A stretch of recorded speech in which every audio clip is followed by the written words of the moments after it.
Hey everybody, ReefGrrl here, and welcome to ReefGrrl Live. I'm so glad you could make it. The whole idea here is to have some fun, chat, ask a few questions, maybe show us what you're doing, and get to know each other a little bit better. So sit back, relax, grab a drink. The stream is about to begin.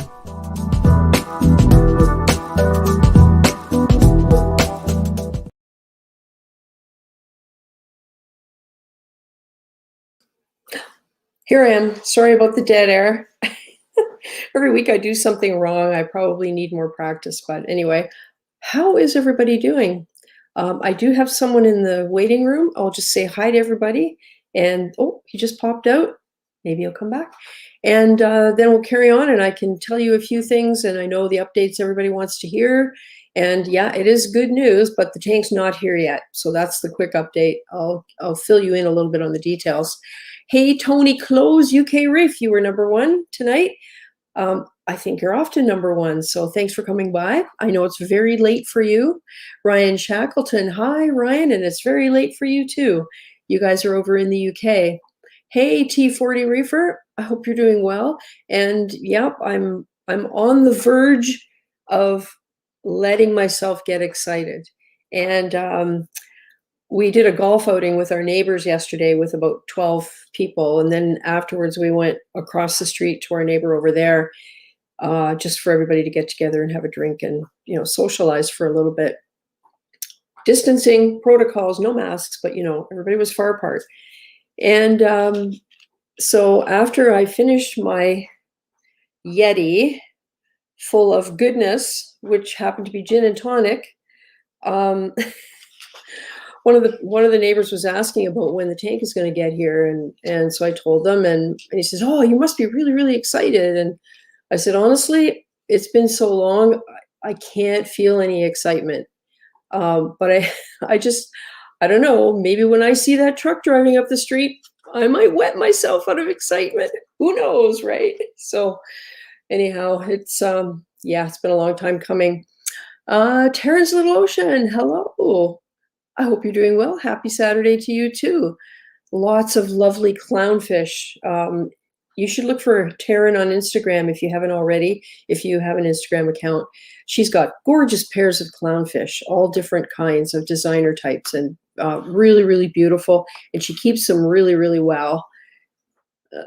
Who else have we got here? Hey, Bert Minshew, glad you could make it. And there's Lee White, hello. B Speak, hey B. Reef Keeper, oh man, that tank delivery is killing me. I bet it's really killing you. Oh yeah.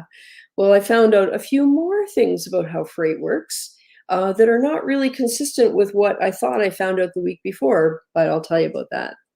Diacanthus Reef. Cindy is going to start levitating when the tank is actually sitting in her garage. Oh yeah. If I want to crawl on top of it, I'll probably be about 6 feet off the floor because apparently it's a 6-foot cube, the crate. Was that neighbor the rocks got delivered to? You know what? It was. Hey, Andrew Hudson, you're here from the UK. Welcome. Oh my goodness. Oh, thank you. 18 clowns. Holy smokes. That's cool. That's really cool. Well, Ryan, SPS Keeper, popped back in, so I'm going to bring him in now. And that way, I'm going to make sure my device is working. Oh, retry. Okay. All right. Hey, Ryan. Hello. How are you?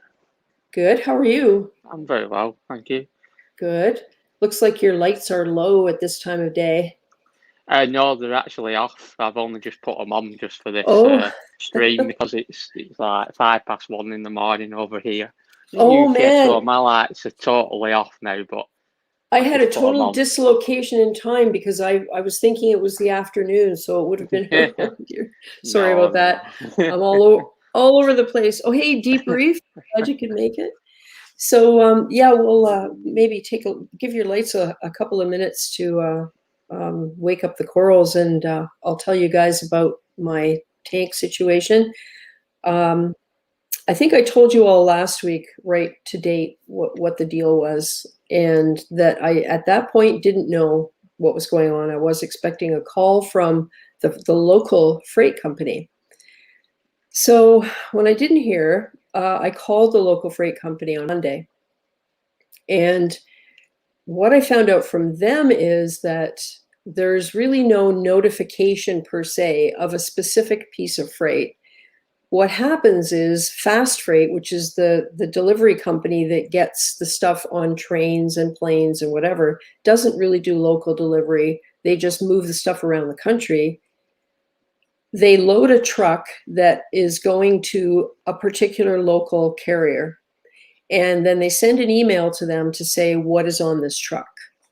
So around 5 o'clock every day, they get an email with the manifest saying what's going to be arriving first thing in the morning. And so that's what I found out. And so the tank did not arrive Monday. It did not arrive Tuesday, but I got a call Wednesday morning. So it hit there Wednesday morning. I suppose that means they learned that it was coming on Tuesday afternoon. And so they were offering to bring it right away. But unfortunately, we couldn't be around Wednesday, Thursday, or Friday this week because we've put a whole bunch of things on hold for the last couple of weeks, anticipating that we wanted to keep the time free in case the tank could come. But since the tank didn't come, we just said, you know what, we can't keep putting this stuff on hold. We have things we have to do. So we were unable to get the tank on Wednesday or Thursday or Friday. So it's coming Monday between 10 and 3. So I am going to be up and dressed and ready with my trusty cell phone camera to get video of this thing coming, and we'll go from there. So, you know, I kind of get a little bit of butterflies when I think about picturing it coming down the street. We had discussions about the fact it needs a lift gate and it needs the proper equipment to get the tank off the truck and into my garage. And there was no nonsense about COVID protocols. And I don't mean to say that COVID is nonsense or protocols are nonsense, just that pushing a crate into a garage isn't in a confined space, and they were just going overboard.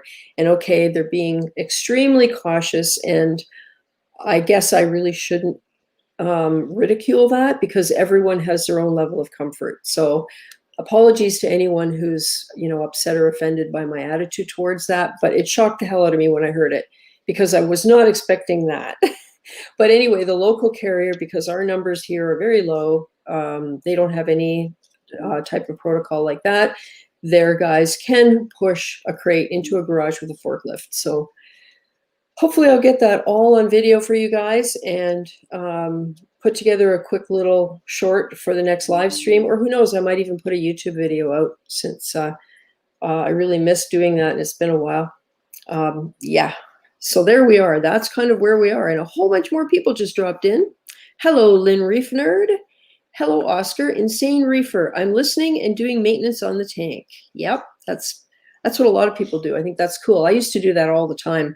My maintenance was always Sunday afternoon, so I always caught the live streams from the UK, from Reef Community Worldwide, and those are the ones that I listened to. Hey, Pat, Murphy's Aquatics is here. Yay! Deep Reef. I hope, or so glad the tank is finally coming. I hope everything goes well. Yeah. Oh, geez, ReefGrrl. If anybody doesn't know, ReefGrrl is in the process of a new build. It's 96 by 27 by 36. 96 by 36 front to back by 27 tall, I think. 3 weeks into QT, lost powder blue tank. That's too bad. Everyone else is doing good. No signs of anything eating well. Oh, man. Yeah, years ago when I first got into the hobby, there was a thing where fish were caught using cyanide, and that wouldn't show up for quite a while after the fish were already shipped and in somebody's tank.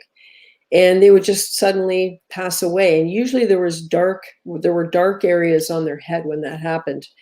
I don't know if that's still a thing. It would surprise me if it weren't still being used in some places around the world. But when it's unexplained like that, it's really hard to take. What's the plan to get it in the house? Well, that's the other thing that happened. When I went to pick up the magnificent fox face, that was at the store where that business is going to be moving the tank into the house. And it's called Sustainable Marine. And we had a really good meeting about what's going to go on with that. So he has equipment. He has bought other equipment specifically for this move. And it was really cool to talk to him because he's going to be moving this way with the business, expanding the movement and the sort of moving tanks for people, because it's hard to find somebody, especially with some larger aquariums. And you do pay for travel time. So if you can't get someone reasonably local to where you are, it gets pretty darn expensive. So the plan is, once the tank is here, I'm going to call him. He's going to come and do a site visit, check out how high the stairs are, what they think they need. There's a really tricky turn that has to be done once the tank comes in the house through the front door, because it has to come in vertical, like on its side, because that's the 21-inch dimension. And then it has to be rotated to be horizontal with the overflow at the back and then pushed onto the stand. So our job before they come here is to get the stand in the house, get the plywood, the foam, whatever we're putting on top of the stand, get everything bolted together because it's going to be in 2 pieces, and get that ready. So we're not 100% sure yet what that's going to be. So I guess we'll find out.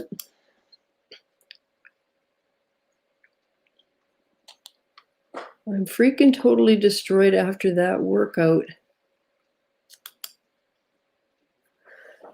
After that workout, but trying to calm. Still haven't changed my carbon and filters. I don't know what that's about, but yeah, people chatting. Okay. All right. So Ryan, your turn. So did you get anything new recently? Yeah, them two there. See the 2 millies? I don't know well they're going to show up on screen, but oh yeah, the pink, and there's one that's got like other colors in it. Yeah, yeah, it's like a rainbow type millie. That's a good size. It's lovely. Yeah. And was this something you had your eye on, or was it an impulse? Well, a week after I came on the global live stream, my local LFS were getting a really good shipment of millies in, so they sent me a few pictures, and I saw these two, and nice. I thought, yeah, I'm gonna have to bring them home. So we have to do a few changes, as you can see from last time. There's not as much coral in as last time. Yeah. But and what part of the world did the shipment come from? Do you know? Indonesia. Oh, really? Okay. Yeah. So it was a really good shipment as well. You know, it was one of the best shipments I've seen. Nice. But yeah, so they're the 2 stars of the show. And how long have you had them now? They've been in there just a couple of weeks. They've been in. A couple of weeks, yeah. Yeah, and they've already started, as you can see, to really colour. Nice. So I'm pleased with the progress. Well, I got 2 millies. One is called Tropical Punch, and it's purple. And the other one is just called a pink millipora. And yeah. I got them in 2 separate orders. And the purple one is looking very good. It has its polyps out all the time. It doesn't quite have the furry look, but it'll get there, I think. And the pink one is still pink. It still has all its tissue. That's one of the ones I lost in that first order that didn't make it. So he replaced that for me. Even though he had given me a gift card, he still replaced it for me. So that was awesome. That's Unorthodox Reef for anybody in Canada looking for an online source for coral. And so I'm pretty proud of myself because I had a millie before and I lost it in the ammo lock incident after all my fish died. And it was sort of a dusty rose color with purplish blue polyps. And it was beautiful. It was a huge colony. Yeah, I have had millies in the past change colour. So, for example, that one there, I've had one of them in the past and they turned into a rainbow. Yeah, so, cool. You know, but I don't know if you can see how fluffy they are, but they're really fluffy. But so Ryan, Do the polyps stay out overnight on the Yeah, millies? yeah, they Yeah. do. Yeah, So yeah. Oh that's when yeah. they do their feeding, right? Yeah, yeah. Even during the day, they're really fluffy, especially that one. Um, that one not so much. The polyps are still out, but at night time it really comes to life. Nice. Um, that's a new coral that I picked up this week. So it's a wolverine. So that's Oh still yeah. settling in. So that's a Yeah, really those are nice cool. yellow colour. They're lovely. Very The nice. rainbow tenuis we still got from the original corals that I couldn't part with that one because it's starting to really colour now at the back. So I Yeah. didn't want to get rid of that one. And then this one is an unknown tenuis that I picked up from LFS. That's a really, it looks better under lights because it's a really, really nice turquoise blue colour. Hmm. So that's only a couple of days old, so it's still got a bit of settling in to do yet, but Hmm. we'll see Hmm. how he develops over the next few months. But Cool. Well, looking at all the others, go on, this sorry. might be a good time to say next weekend is going to be the global on Sunday, Hmm. July 29th. Yeah, So be nice if you're around and you have your lights yeah, on and everything. Nice to see how they look after another week. yeah, yeah, that's it. But yeah, after 2 weeks, I mean, you can see the colours in these two millies literally Yeah, after 2 weeks. So they've settled in really, really well. nice. I was literally only going for that one, and then I saw that one behind it. So I came home with two instead of one. Oh, I know the feeling. Oh, hey, Camaro Kid. Glad you can make it. There's Algae Warrior. How's it going, Garrett? Talking about Bergias and Aptasia, filefish. Insane Reefer says those coral look fire. I got some as well this week. Oh, you Yeah, guys.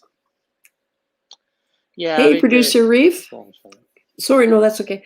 Producer Reef finally getting back to everything. Yeah, we haven't seen you for quite a while. Yeah. So you're still sticking to the sticks for now? Oh yeah, yeah. Yeah. It's just all about SPS for me. Yep. Yeah. Not into LPS anymore. It's just all about the millies and the acros for me. Yep. Um, I've got a few more tenuous in there now. Normally, I was all a millie fan, but I am branching out towards tenuous a little bit now as well. So, and they're all spread out a lot better now. Whereas last time I was on, if you remember, there was a lot of coral in here, so Hmm. they were just growing into each other. So um, I made the decision to get rid of a lot of them and then sort of like start again really and Yep. invest in some really nice ones. So I'm Yep. happy now with the way they're all spread out. Yep. It's curating. Like really, it's like curating a collection. Me, I'm not at that point. I'm just buying Mm, everything that has color that I think I won't kill. yeah, yeah, yeah. But yeah, I like these two. These two are my favourites at the moment. These two Very millies. nice.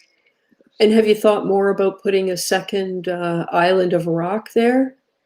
Yeah, in a couple of weeks I should have one there. Oh, nice. Um, so I'm not sure what I'm going to do with it. I think it's just going to be an all millipora island. Hmm. And we're going to put a second hydra as well over that. It should look really nice. Hmm. Been debating it for ages, but I do want more coral in here, but I don't want them all bunched together, so they're going to start growing into each other and Hmm. stinging each other because it's always probably the nicer ones that tend to sting each other, and one of Yeah. them loses out. Yeah. So Well, and yeah, especially Millipora, those little thready tentacles get super long. yeah, yeah. So that one's really starting to colour now. It was nice when I got it, but the colour has got a lot better. And Same. how are you finding your dosing? Have you had to change any levels of what you're dosing? Yeah, so I've had to up the dosing now to about 10 mils a day, because they are draining the alkalinity. Hmm. Um, And we have a question from producer Reef. Were all those pieces grown from frags? I think I know the answer, but you go yeah, ahead. they was grown from Frank. Hello, Mr. DKH. Yeah, but you do like to pick up slightly larger pieces at the Yeah, LFS when you can. I, oh, absolutely. Yeah, I'm not Yeah, one for buying small bits of frags that, yeah. I think I No, answered this last time actually about them not being based out, or yeah. I won't even go near them. This Oh, one, that's right. you Yeah, can't really once, see it, but this one had based out, and it was in the shop yeah, for a good 3, 4 months before they even think about letting it go. yeah, So, which is a good thing. It's not just a case of just selling the frag on. It's making yeah. sure it's healthy before you take it home. Hmm. Um, Yeah, I remember we so talked about that, and that seems like a yeah, really, really good sort of guideline to me is once it starts encrusting, then you know that yeah, it's stable. that's it. Yeah. Yeah, I mean, they drove me 2 hours for that one, so Oh boy. so it was a long drive, but you know, I don't mind driving to the shops Yep. if I know what I'm getting. You know Yeah. what I mean? So, and Algae Warrior says the tank is looking great, Ryan. oh, thanks. And Marcus's Reef also says that. Hey, Marcus's Reef. Nice. Yeah, yeah. Cool. So Ryan, what do you work at? Like, do you have like a regular schedule so that you can do stuff with your tank at the same time all the time? Or like I know some people do shift work and it's a little hard for them. Yeah, so I tend to work mostly nights, so during the day I get to enjoy the tank. That's why the Mm, lights come on during the morning, hmm. not so much at night because I'm not here at night time, so it's pointless them being on. So I do get to enjoy the tank the morning and then a little bit of the afternoon, but I don't. I tend to get home from work till about 11, 12 at night, so I get to enjoy the tank at least in the morning and do Yeah, what I need to do. But yeah. to be fair, I mean it runs itself. It's at that stage now where I can just quite happily leave it and let it run, as long as I do the dosing and things like that. But it runs Hmm. itself now, um, Yeah. so I don't really need Yeah. to worry about it. Yeah. And Insane Reefer says there's not an option for us in the US to pick up colonies, but if so, it would be a pocket breaker. Yeah. Yeah, Yeah, I officially have a frag that's a booger that I made myself because I knocked it off of a forest fire digitata, and three nubs from bubblegum digitata. So Mhm. those are going to go into the new tank because they're tiny, and that's how I like to start them. Yeah, yeah. Cool. So the way you have these on here, I know it's deceptive because you have a bow front tank, so you have Hmm. space in front of them. Are Yeah. you thinking of adding any more to this rock? Maybe one or two more. One probably at the most. Um, just at the back there, just behind that mill, is Mhm. quite a nice shelf if you like, so I could put one on there. But Yeah. yeah, one at the most, I think. Because And I then like the they, way they're sat now. They're all spread out from each other, so when they grow, they're not going to touch each other, which is important yeah. to me And then once anyway. they start getting really big, you can enjoy them from a distance and hopefully see that's kind of an interesting debate I heard on a Reef Bum show live Mm. stream. I think he was talking to Mike Paletta about Mm. how some of the corals have all these colors up close, but from across the room, they just look like one color. Mhm. And when they get to be bigger colonies, they tend to look more sort of uniform. While when they're frags, you get all these colors and everything. So it'll be interesting to see when they grow out what they look like in a large size. That's part Oh of what yeah. I want to do with mine is I want to see what they look like when they do get big. And Reef Keeper is a really good example of someone who has large colonies of various acros, and you can actually see how they look when they're big. Yeah. Oh yeah. Yeah. That's going to be exciting. Look when they grow out. Yeah, Mm. cool. Yeah. Yeah, it's going well. You know, seems to be any coral that I put here at the moment just gets even better. Colours it Yeah. real quickly. So that's a good indication to me that the tank's running really well. And I think it's also a good indication that you're being really smart with how you're putting the stuff in there. If it were Yeah. me, I'd bring home 20 corals from a frag show, and then they'd all go in at once, and it would take a while Oh for everything. no. You know what I mean? Like it's whereas when you're adding them one or two at a time, Yeah. it seems like a much smarter way to go because Mm. first of all, you're being careful about what you're collecting so that you make an attractive collection, and secondly, you're easing the load on your system by adding to Yeah. it gradually. Yeah. I mean, very rarely do I bring on more than two. Very, very rare.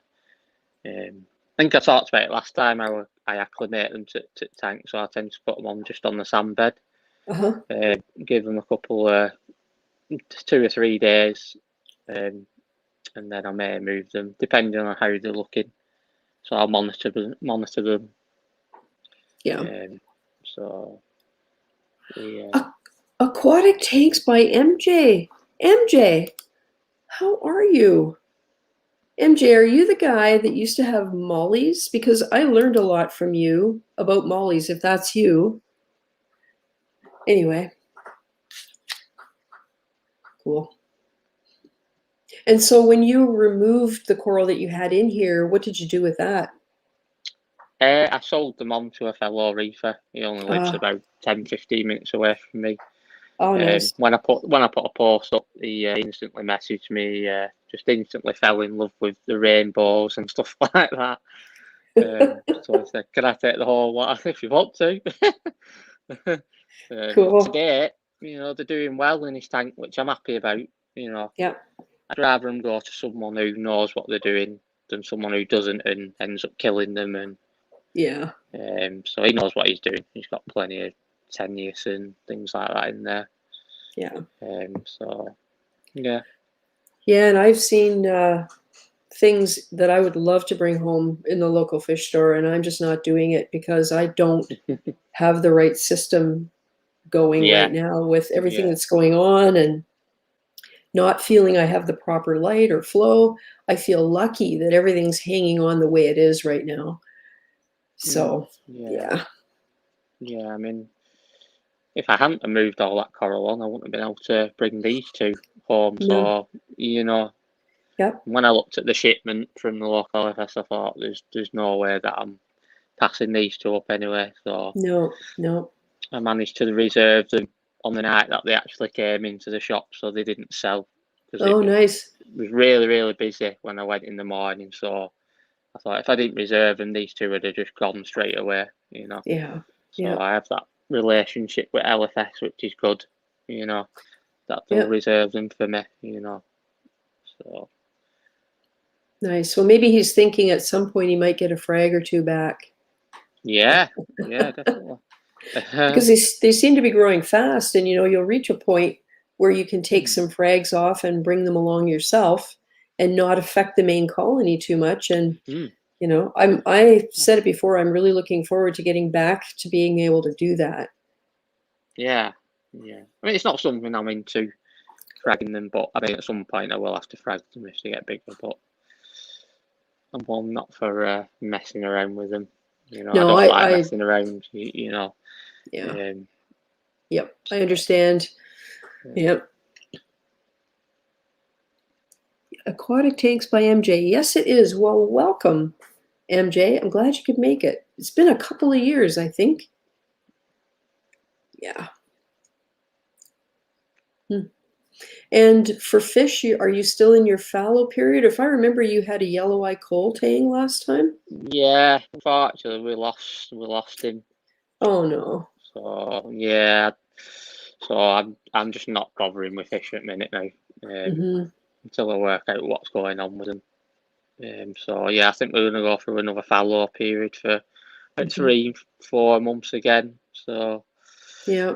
they And did have some really nice tangs in the shop when I went on Friday, but it's just not worth the risk to me. It's not fair on the fish, so I don't want to yeah, be irresponsible like that, because it was a really nice tang. But yeah, yeah, I'm not going to put them through that until I know it's right. yeah. So And I'll probably start. Go on. Was there any signs of what affected him? No, he was perfectly fine the day. So I fed him on the day, went to work, and then I woke up the next morning and there he was just on the sandbed. I'm thinking, what's happened? Well, So yeah, I'm just not bothering the fish at the minute now. I think we'll put a 6-line wrasse in when I do. Put another fish in, something a little bit hardier, just to see how they get on. But yeah, I'm not being irresponsible at the minute because I don't want another fish loss. It is quite soul destroying really because he was doing really well. I was just getting into the stage where he was coming to the tank, front of the tank, and knowing when I was feeding, and then bang, he just died. So yeah, it's a shame, but yeah, it is really hard when you do get attached to them. That's for sure. You do, yeah. But yeah, it's not about fish for me. I mean, I know fish are good for the tank, but it's more about corals for me. Yeah, But yeah. yeah, we'll get some more fishing, but it'll be more near Christmas time now before we put any more fish in. Yeah, when the time's right. Yeah, that's it. There's just I'm not a firm believer in rushing things. As easy as it is, and as tempting as it is, I've got a lot better over the years. Yeah. I was terrible at one point for just jumping straight in and throwing corals in that might not have been ready for the system, but I'm confident now with the SBS especially that I'll do well with them, which I've been doing over the past few months. Yep. So yeah, you might have found the sweet spot that works for you. I think so. Yeah, I think so. Yeah, I mean, we do run the tank a little bit lower, sort of like seawater level now. So that seems to be my sweet spot. Ah, okay. Yeah. So same with Makes a lot of sense. Yeah. Same with the lights. I don't know if I told you last time that I only run it about 83% intensity and that's it. So that seems to be the sweet spot for them. Yeah. Yeah. Same with the floor as well. We've got on a nice pulse mode now running about 80%. That seems to be the floor that the millies like especially. I've noticed a difference in polyp extension since we've turned the floor a little bit down. They're a lot more branchier, and fluffy, which that's what I like about millies. I love the fluffiness of them. They look furry. That's the one, yeah. That's the one. Very nice. Yeah, they're showing really nice signs at the minute of colouring, especially that one. Yeah. It's got pinks and greens and blue and all sorts. But yeah, under the white lights, some of them look actually even better under the white lights than they do the blue. So that's why I like to run different spectrums at different parts of the day, different colour spectrums, not just all blue. Yeah. So it does run a lot of blue in the afternoon, but in the morning it has whites and reds and greens on. Especially that one there, that really looks good under the whites, which is a new Tenuous. So that's what it is in the shop, and they just said, "Oh, it's an unknown Tenuous." So that's good enough for me. We'll see how the colours look. No name. No name. No name Tenuous. They could have put a name to it, but I think they'd have been guessing, to be honest with you. I mean, really, let's be real. They're all guessing, aren't they? Yeah, of course they are. Yeah. Yeah. You don't know what you might have in another couple of months. I hope so, yeah. I mean, a couple of my friends keep thinking this is a home wrecker Tenuous that's coloured up, but to me, it's just a rainbow Tenuous. Yeah.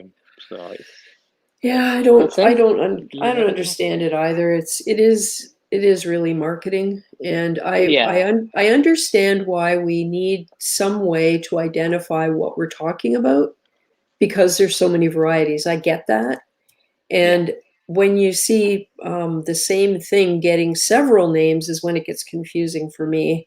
Yeah. And I just think I just call it like purple with green tips, or like certain sort of iconic ones like Garf Bonsai, or Oregon torts or things like that, that you know what they look like as soon as you think of the name. But some of the new stuff, I just can't keep up.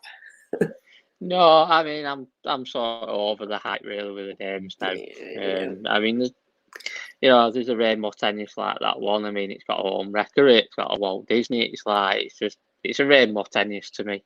Yeah. Yeah. I'm not one for getting the names anymore. Because there's so many corals out there that have been given silly names now, and they're nowhere near what the actual coral is. So it's yeah, I'm over that now. I'm completely over it. Oh, hey, Leisure Lawns. Glad you could make it. There's Richmond Reefer. How's it going, Oscar? Did I miss you talk about your tank update, Cindy? Yes, it is not Oscar. Sorry, Jose. Oscar's Insane Reefer. Richmond Reefer is Jose. Yeah, it's coming Monday between 10 and 3. So that's the plan. And unless I get a phone call, otherwise, I actually trust the people I talk to at the local carrier, because what they told me made a whole lot more sense than the quote unquote customer service at the LTS or LTL. I don't know what it's called, the long distance freight company. So Monday, and I'm not going to let myself get super excited until I see that truck coming down the street. Hey, Straight Reefer. Hey, MB Reef. Who else do we got? Oh, that's everybody. Oh, wait, more comments. Yeah, I think Deep Reef has got a question for me. I Oh, think. yeah. Yes, he does. SPS Reefer. What do you use for coral dips when you get your colonies? And do you remove the base? I think he means the frag plug. Yes, I removed the bottom bit. On these Indonesian, I leave them on the bases because they've already based and encrusted. So I don't like to tamper with things like that. As far as dip goes, I use Coral MD from Brightwell Aquatics. Really, really good dip. Never seen so many things come off a coral. And It's a you very can do strong dip. SPS in that dip, right? It's not too Yeah, harsh yeah. for SPS. Yeah. No, I mean you've got to watch how much you put in there when you're mixing the water up. Yeah. It's very, very strong, so you've got to be really careful with it. But since we've been using it, yeah, there's been some good things coming off it that you don't want in your tank, which is what it's there for, right? Yeah. Well, and especially as what you're getting is wild colonies or wild Yeah, wild stuff that's coming in. It's not aquaculture. Yeah. absolutely, Yeah. absolutely. So yeah, everything gets dipped, and then observed, and then what we do then we put it in another container just to wash the dip off. And then yeah, we put them on the sand bed and let them settle, and then move them up to the rocks. Try not to stress them out as much as I can, Right. Yeah. because they've travelled so far to go into a system at the shop for then to come into my system at home. So Yeah. it's a little system that I've been using now, and it's been really successful with dipping and getting them really, really settled. I don't just whack them under the light so they can get stressed out. I like to ease them in gradually and then move them where I think they'll do well. And I think it's another argument in favor of going slowly when you're adding stuff. Not like me, who just ordered like 20 corals online, but I mean they're in an observation tank, so Yeah. maybe someday I'll Yeah. grow up and be able to restrain myself. I don't know. I doubt it. I doubt it.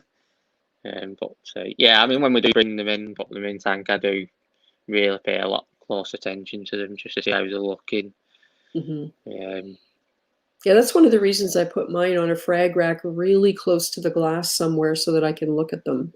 Yeah. And in the case of the ones I just got, the frag rack I have is from Reefing Art, and it's one that you put together yourself. And the little shelves, it's got 3 shelves on it that are between 2 uprights. And the shelves are adjustable as to the angle. So you can have them horizontal or you can tilt them. So because I can't hang it over the edge of the front of the tank like it's designed for, it's also designed to be able to stand it on the bottom. So that's what I've done. And I've it's tilted backwards. So the bottom of the rack is, I don't know, maybe 4 inches out from the glass, as far as I could get it without running into the rock. And then the top is leaning against the glass. So I tilted the little shells downwards so that the light is shining straight down on the coral instead of at one side, if you know what I mean. Yeah. And the other nice thing is they're within a few inches of the glass because I have them in the upper couple of shelves on there. And so I can go along with a magnifying glass and look really closely at them. And I do that several times a day just to see what's happening. And the other day I pulled one out that was from an order from a couple of months ago from a different place because all of a sudden it started RTN.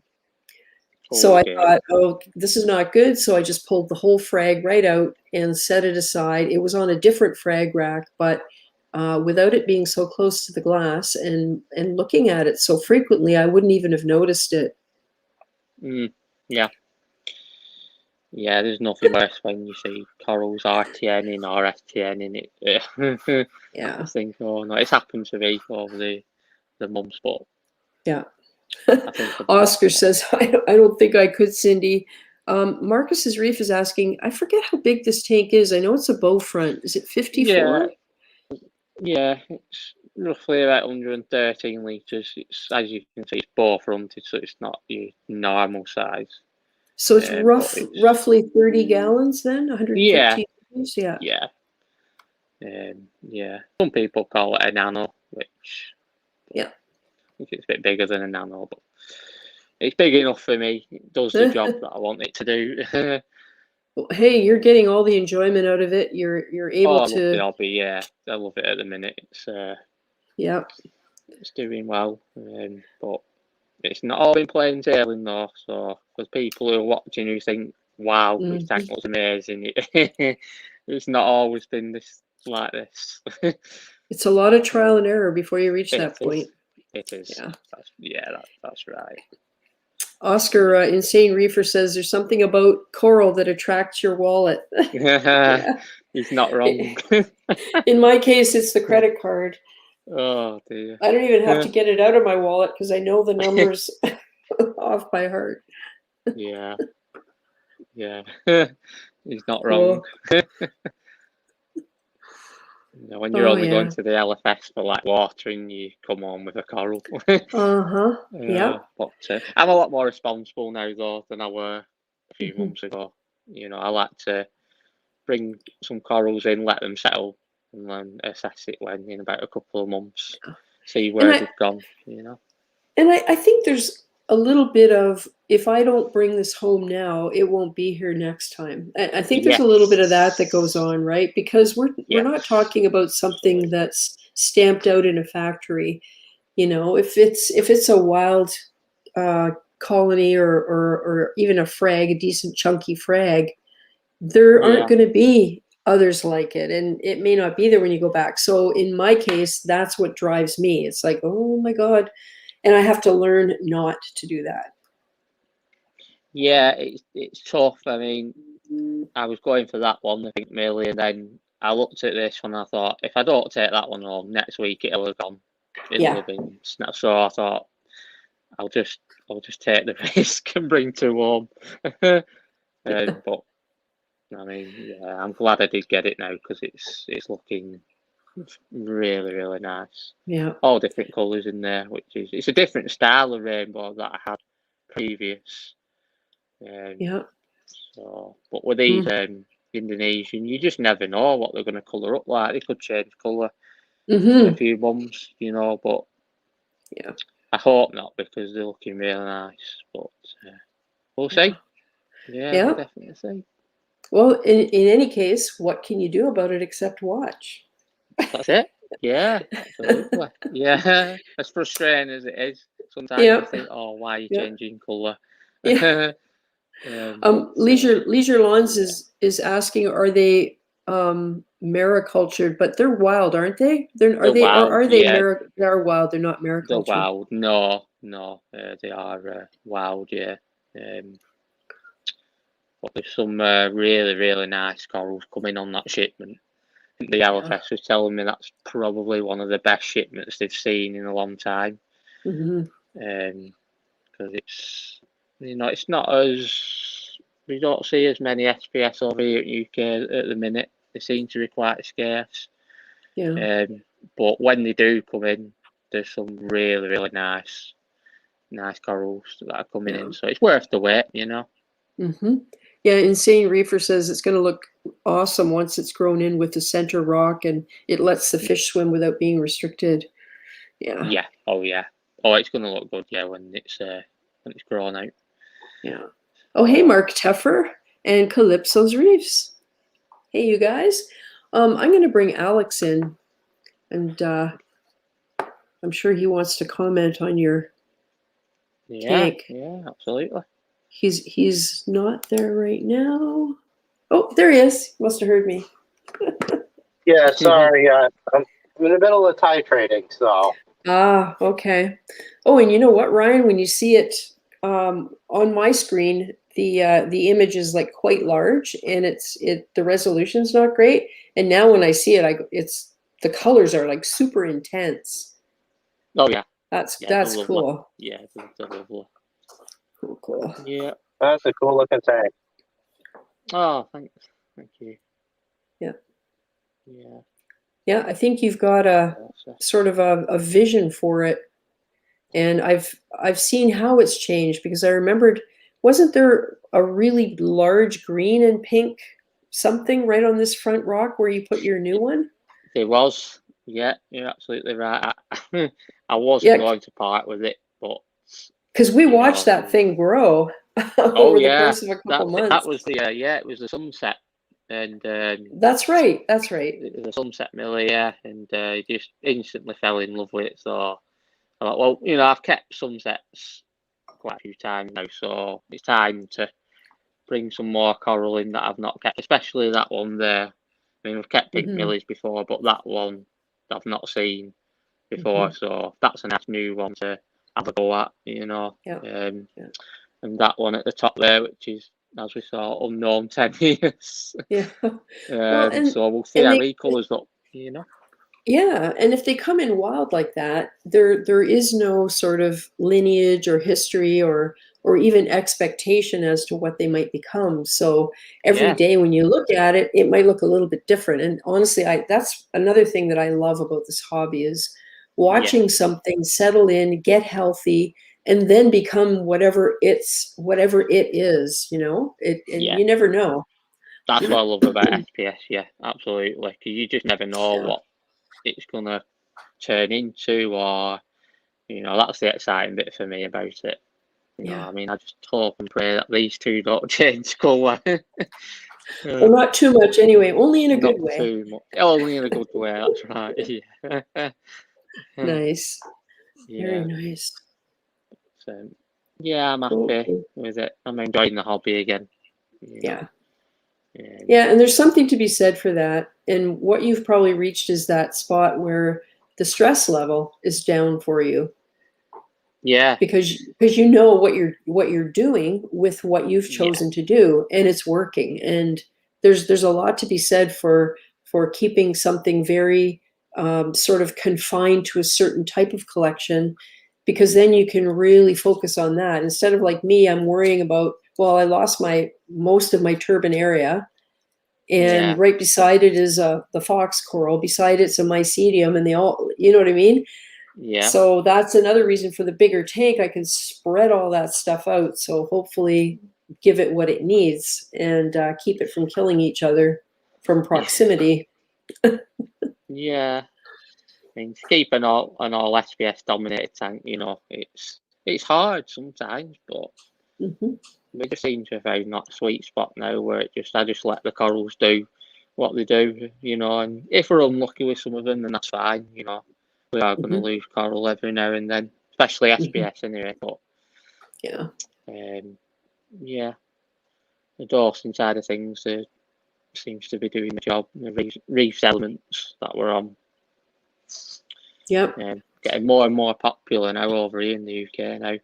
Seems to be a lot of shops starting to stock it now. You said Reef Elements? Yeah, Reef's Elements they're called. They're, I think the UK-based company. But the products are and the customer service as well. You know, They are superb. They're more than willing to help you if you've got any questions. Mm-hmm. You know, and they get back to you very, very quickly. Nice. So that's what you want, I suppose, using a new product like that. If Yeah. you're unsure on where to start, they Mm-hmm. will quite happily sort you through it.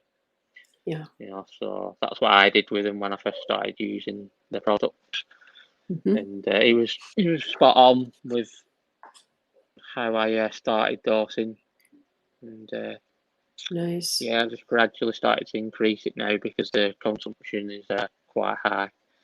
Mm. So I like to run my alkaline. It's about 7.7. I run it at now, which Mm-hmm. seems to be the spot for me now. You know, I've run it at 10 before, and I got the growth, but the colour just wasn't there. So Yeah. I And it's gradually risky. decreased. It's very risky. You're right. Because Yeah, if you have a problem, you've got nowhere to go. Whereas yeah, natural seawater levels, like if you're philosophically, if you can decide that you prefer to have something that grows slower and perhaps is hardier and does have better color because the tissue isn't struggling to keep up with the skeleton building. yeah, It's there's a lot to be said for maintaining lower levels, and I've had my alk at around, it was up at 10 point something. I don't know how that happened. I think it's because I was messing around with purging the lines and screwed it yeah, up when I switched over, but it's now down to 8.2, and I'm quite happy yeah, with it there because I can go up or down. And if I forget to test for a week and there's a problem, it'll still be in the sevens with the bio load I have right now, and yeah, I'll be okay. Whereas if I keep it too low or too high and I have a problem and I add too much and it gets, like it's too much of a seesaw. Whereas if you can keep it in that natural seawater range, there's room for problems at either end. At least yeah. that's how I think of it. Yeah, I mean, I suppose it depends what you want in your tank at the end of the day. You know, if you want your corals to grow really quickly, then you put your Yeah. alkalinity quite high. But if you want nice, steady growth and colour, then Mhm. I like to run it a bit lower. Yeah. I mean, I there's want no way mine to we'd go be down. getting. What's Say that, again, sorry. Alex? I still want mine to go down just a little bit more. What's it at now? It's like right at 9, and I'd love to get it in like 8.3, 8.6. So I'm not Yeah. too worried about it Yeah, anymore.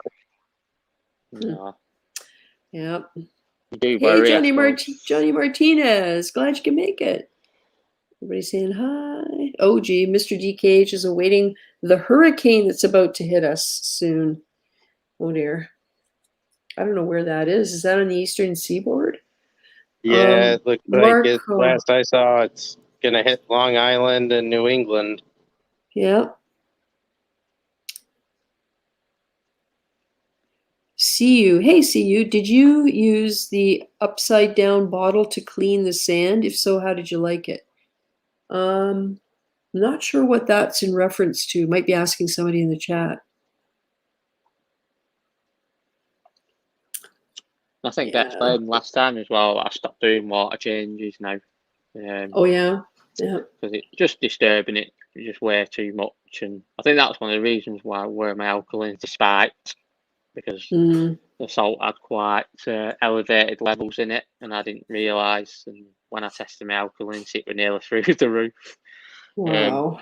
So it's like we're not making that mistake again. You know, not with corals like this. You know, it's very easy to do it, but what I found with the water changes in it was just upsetting things too much. So I Yeah. completely knocked it on the head. Well, and I mean, even if you have to go back to it, at least you'll know what happened before and you'll be able to test for the things that might matter. Yeah, And I don't know how you would reduce alkalinity if it were high in a batch. I don't know if there's some chemical you can add to neutralize some of it. I'm not sure. There is. yeah. I just heard someone talking about it, but I don't know what it was. Other than Yeah, I it, think I heard somebody those too. could be very tricky though, Yeah. because if you overdose it, you'll tank it. Yeah, that's the thing. But you'd have to, I mean, I was thinking more in terms of your makeup water. If you found that the alkalinity was really high and you made some changes to it before you did the water change to match it up. But I wouldn't even know how you would do that. I mean, I know how you can raise it, and that's why I use the salt I use, because it mixes up in the mid sevens, 7.8, something like that. And if I want it to be around 8 or 8.2, I can add something to it. I can add sea chem carbonate, which is something I've used for years, and in exactly the right quantity to raise it to match my tank. But to try and get it down is a whole other story. You know, when you've got alk that's too high, it's I'm not sure how you would actually do it. I'm sure there must be a chemical you can add to neutralize some of it or I've to just been letting it precipitate go it. real slow. Yeah.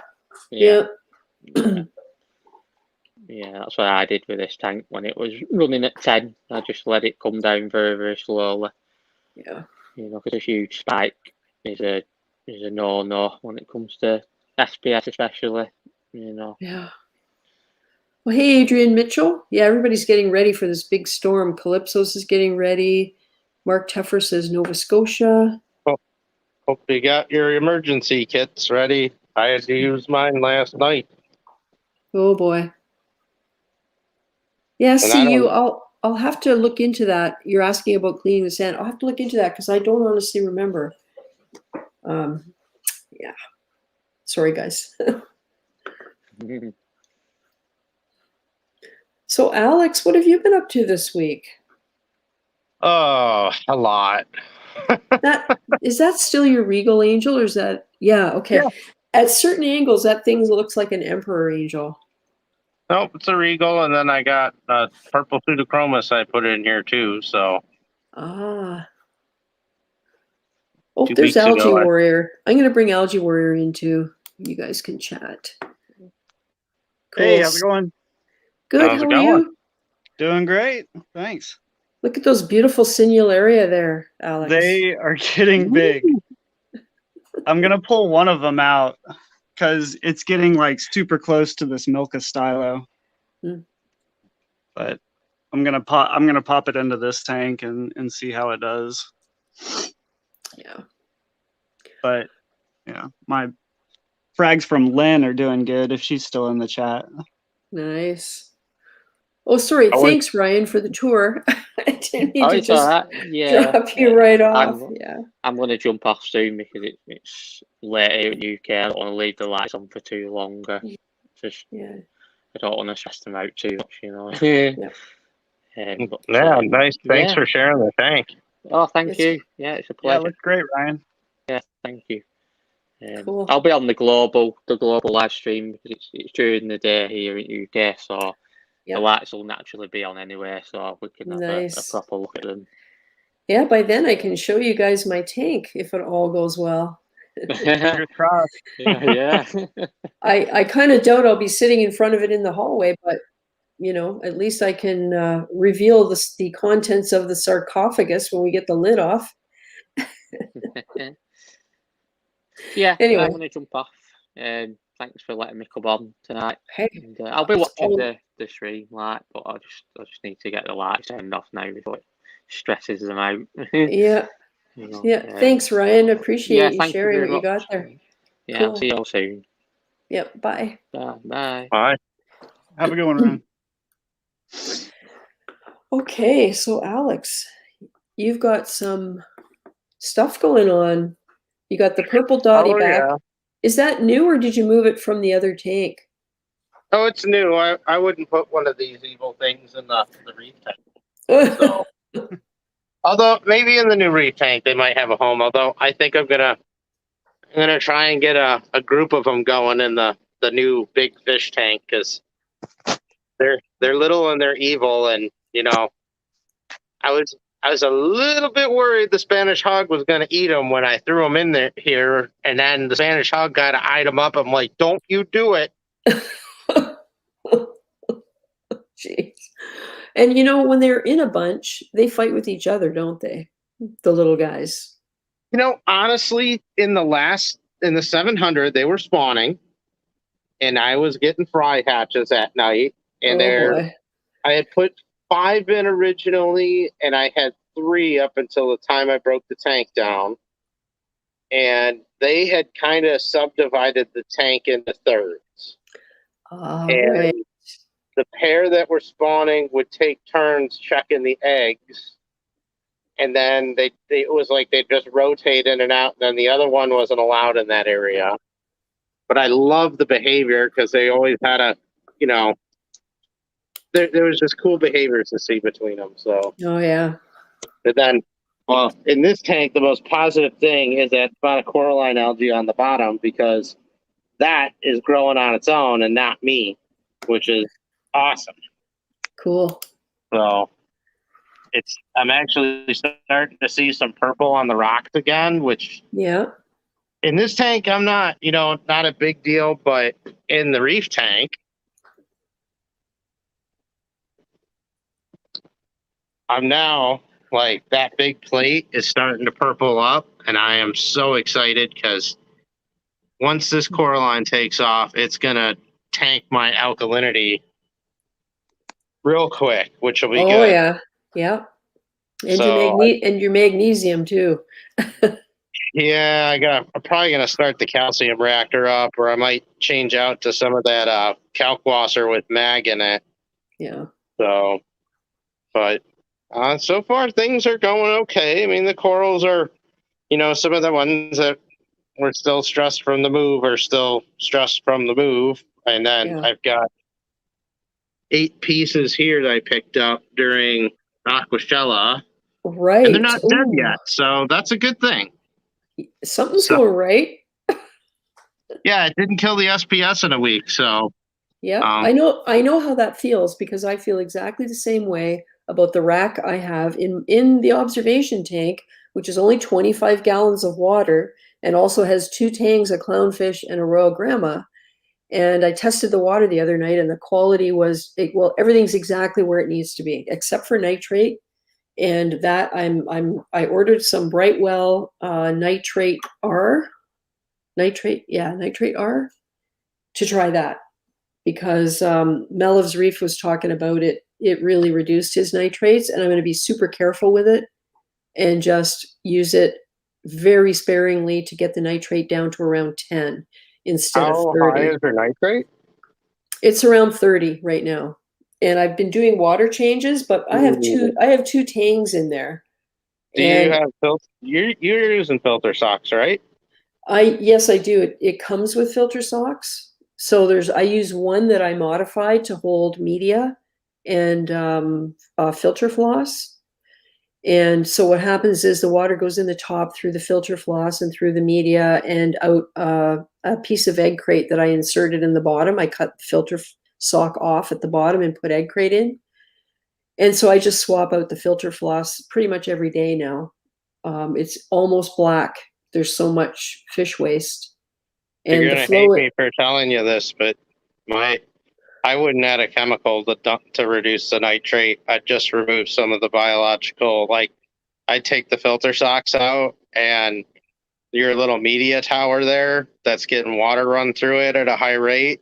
I would even consider pulling some of the media out and maybe just putting it in the tank and not having high water flow over it. Yeah, see, because that's the thing I realized. Using no-pox isn't going to work because I don't have enough biological media in there. The rock is that man-made carob sea stuff, so it's not porous. And although it's kind of cool and everything, I won't use it again because it hasn't given me what I needed. So I don't have the ability to add more biomedia. But what you just said made me think. I only have one filter sock. The other side is a UV sterilizer. So I'm wondering if I should just put more media in. Well, so the thing, and the thing is that you have to look at how the nitrogen cycle is being balanced. So, like right now in my system, I don't have nitrates in here. I'm just barely getting a reading on the test kit, and my phosphates are still down. But back to nitrate, the reason that I have filter socks right now is to try and help produce nitrates because it's the Mhm. most efficient method. Yeah. And as soon as I have some media, I haven't touched it. Oh, you're breaking up. Because you got to remember that.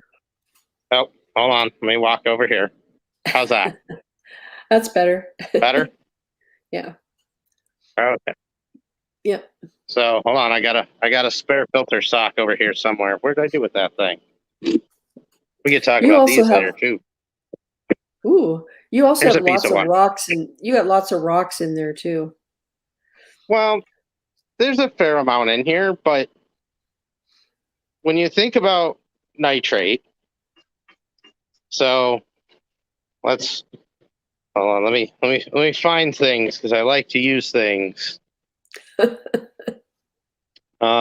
do I got here? I could use as a good prop. Ah, perfect. Algae sheet. All right, algae sheet. This will biodegrade.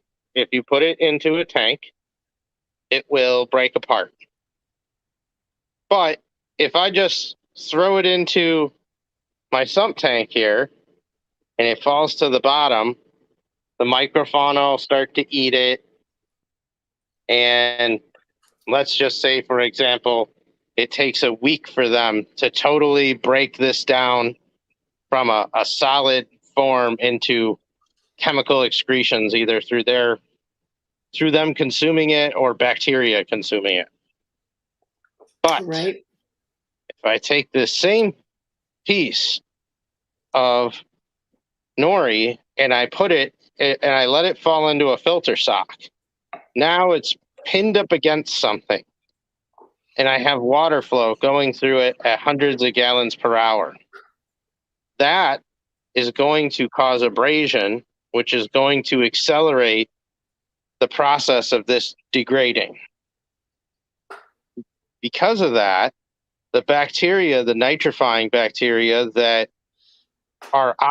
like oxygen-rich environments, are going to start to thrive and have a very good colony here because they have a ton of oxygen, something that's degrading down and rotting into ammonia, which they can, convert into nitrite, and ultimately nitrate. They're really good at doing those things, but because there's so much oxygen over here, you've now created a bit of an imbalance. So you can make nitrates really quickly, but to reduce nitrate, you have to have an oxygen-free environment deep in the rocks. Yep. But if you eliminate this and get rid of it and just allow some things to go and naturally break down through copepods and stuff, it won't be able to generate the nitrates as quickly. Yeah, that makes total sense. Because it's a balancing act. That media tower you have is doing the biological filtration too efficiently on the aerobic side of it. So when you do that, you're going to start to have nitrates climb higher. And unless you can balance that with a refugium and denitrification through bacteria, you'll never win that battle. Well, this is it with this tank, because I only have the one filter sock and I don't use anything like Siperax or anything like that. I just have a small bag of, I can't even remember what it is. It's something that I used to have in my canister filters, Biochemsorb, I think. Okay. That's just to help the water clarity more than anything else. And on top of that is my filter floss, and on top of that is a filter pad. The other side is the UV sterilizer, so all I have on top of the sponge is a little filter pad. And I swap those filter pads out daily because they get so dirty. If I remove them, I'm wondering, because I don't really have anywhere that I can put more biological media to act as a host for nitrifying bacteria, I don't know whether I can create an environment for that bacteria to propagate because of the reasons you said. I don't really have a low flow area except the bottom of you know, those all-in-one tanks, the innovative Mhm. marine ones, the center chamber goes down and then it spreads out on either side. So it's like an Mhm. inverted T shape. Well, I have my sipper racks in there down on either side. And that's about as low flow as that tank gets down in there. Well, is there sand in that tank? No, no sand. Is there any kind of rock other than the Carib Sea stuff? There is one shelf of Marco rock and one small piece of Marco rock. The rest is the Carib Sea arches. Yeah. Now, even that stuff is going to have some pockets in it. And I mean, the denitrifying bacteria are always, they're there.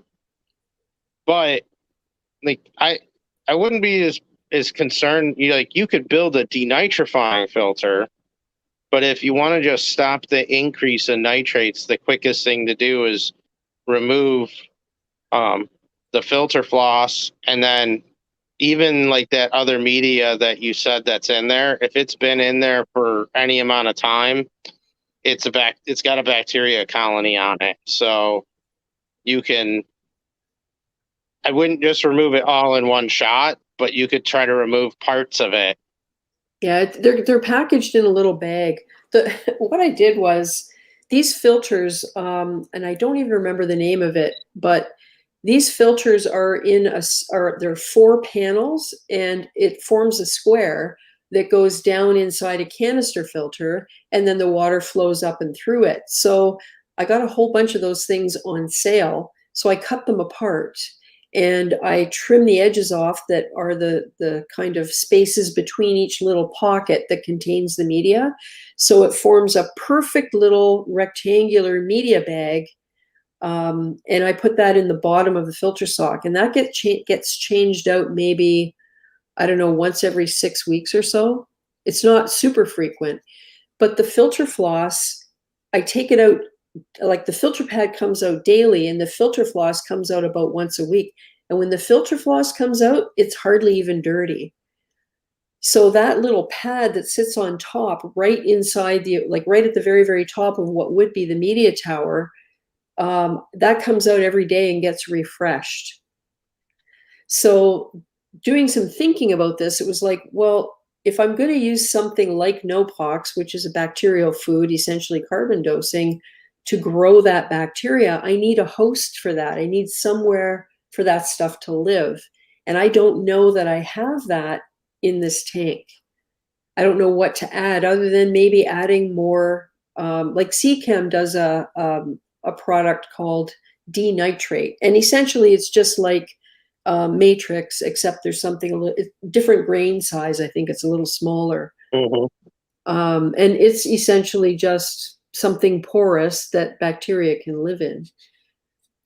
But if I put it in that chamber, it's going to be subject to getting detritus on it. Although not much gets through those little filter pads. So I don't know. I'm at a loss, and I don't want to run nitrates at 30 if I can help it. I don't mind if they get under 20. I'd prefer them around 10. But I mean, I'm not going to go and get them to drop in the next week or so. That's bad. But I would like them to trend. I'd like them to trend downwards, you know.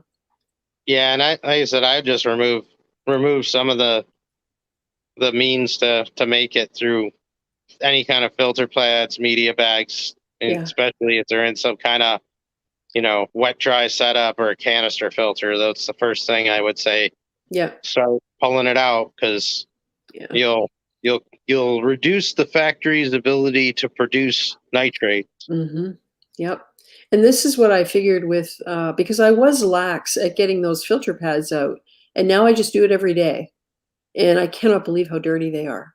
And it's the fish, because that's the sort of new variable in the last month or so, is these fish. Because nitrates were always around 20 in there. And I do water changes once a week. And now they're up around 30. And I'm thinking this is a trend I want to stop because I don't want to. I'll take your nitrates. Right?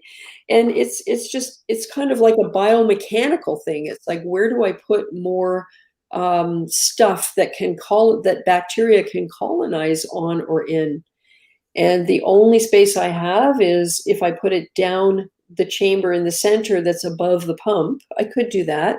There's a little bit of space there. Because the thing is, it doesn't take a lot as long as you get the right stuff, you know, so I don't know. I might take a bag of media from the sump, the actual 150 section of the sump, and just grab one of those and put it in, because it'll be seeded with bacteria that's already, I mean, the nitrate on that system is consistently 10 on the 265 gallons. So I have to do some more thinking about it, but they were talking about this particular type of resin, or not resin. It's well, maybe it is resin, and how quickly it worked. And then I thought, well, I don't want it to work quickly. What I want it to do is be consistent at a rate I can control. So if I use very little of it, then maybe we'll see if it does what I want it to do, you know? I don't know. But I'm getting some, and we'll see. I'll do some more reading and see if I can figure out whether the answer might be a media bag that's already seeded, to help me with that. I don't know. That rock flower looks good. Or is that the bounce mushroom? That's a bounce. That's the bounce. Woo! Bouncy bounce. There bouncy. actually is. Oh.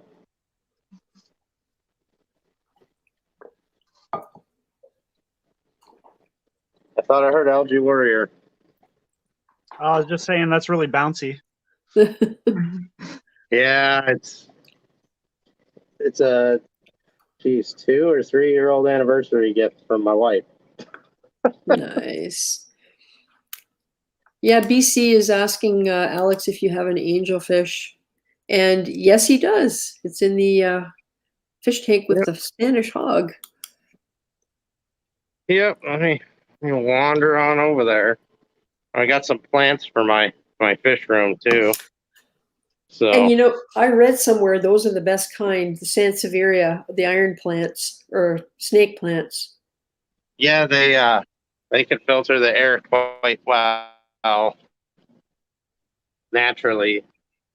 Well, we'll see. I have some other crazy ideas with plants too, but I'm not quite there yet. But they're a start. So Yeah, and they need low light too. You can get away with very little light with those things.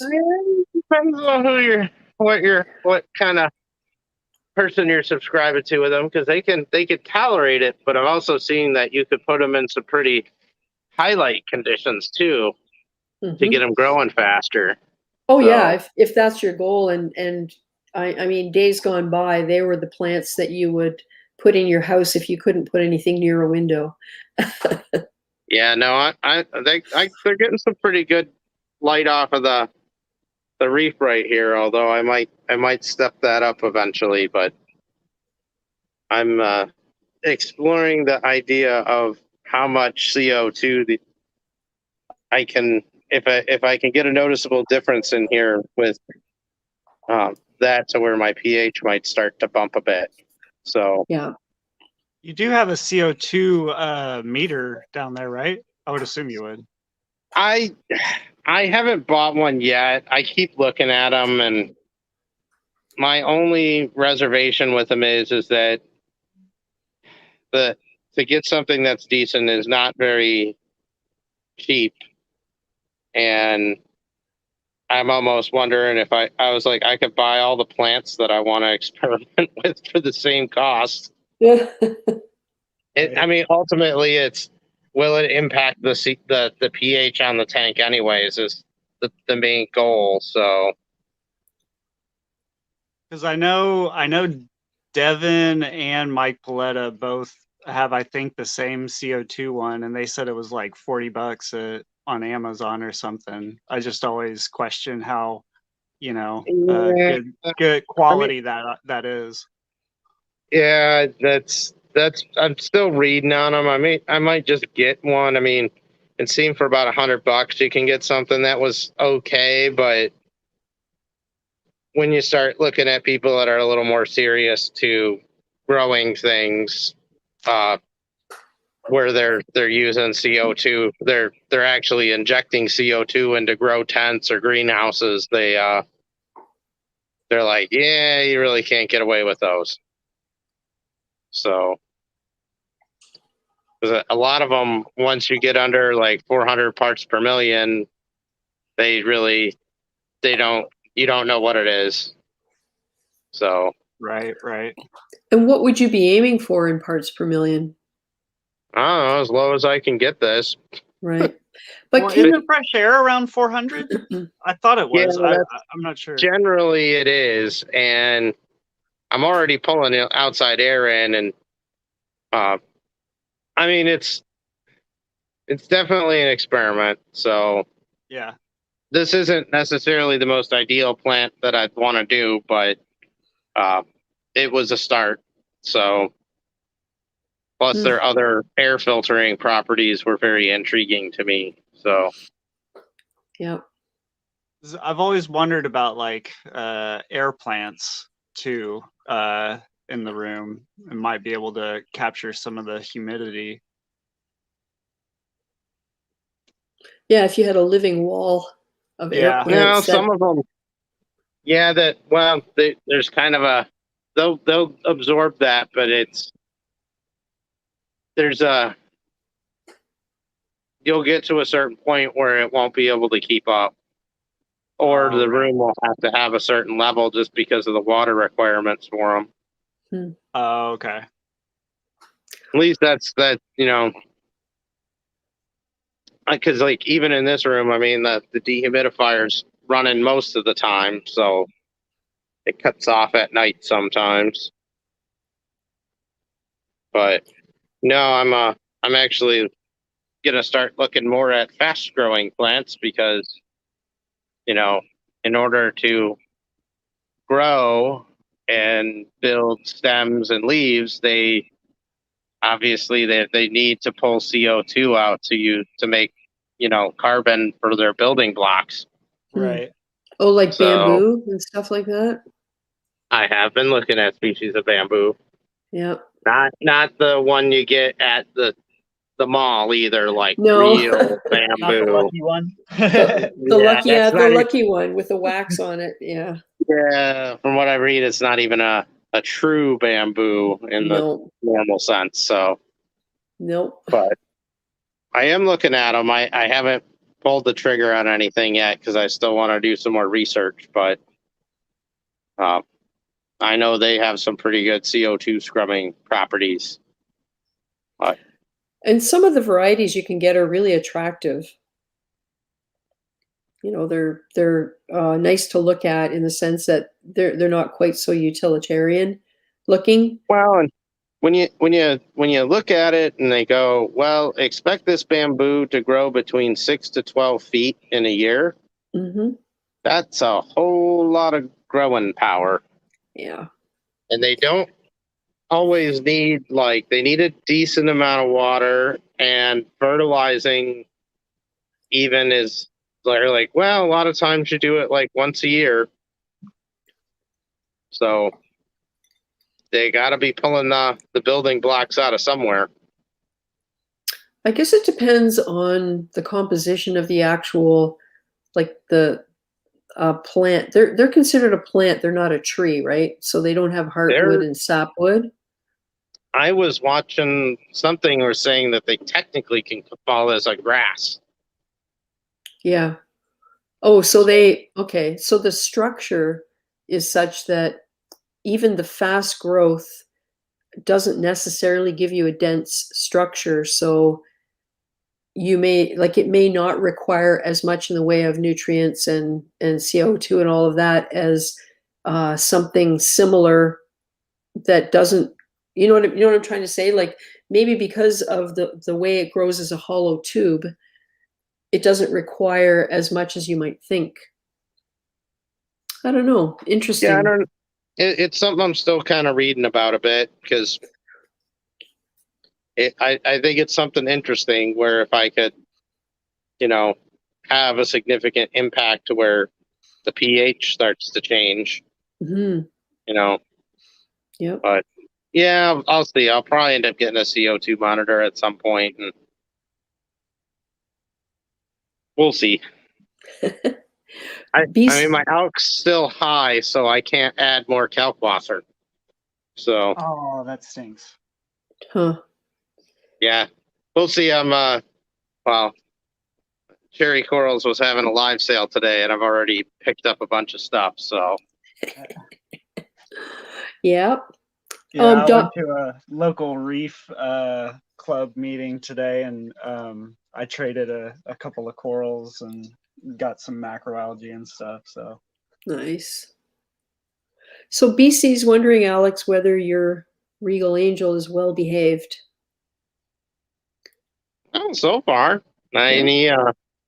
him and the Spanish hog every now and then will kind of get into it a little, which the Spanish hog kind of tore up a couple fins in the first week, but it's well behaved. I mean, there's no corals in here, so and it won't be exposed to any. You know,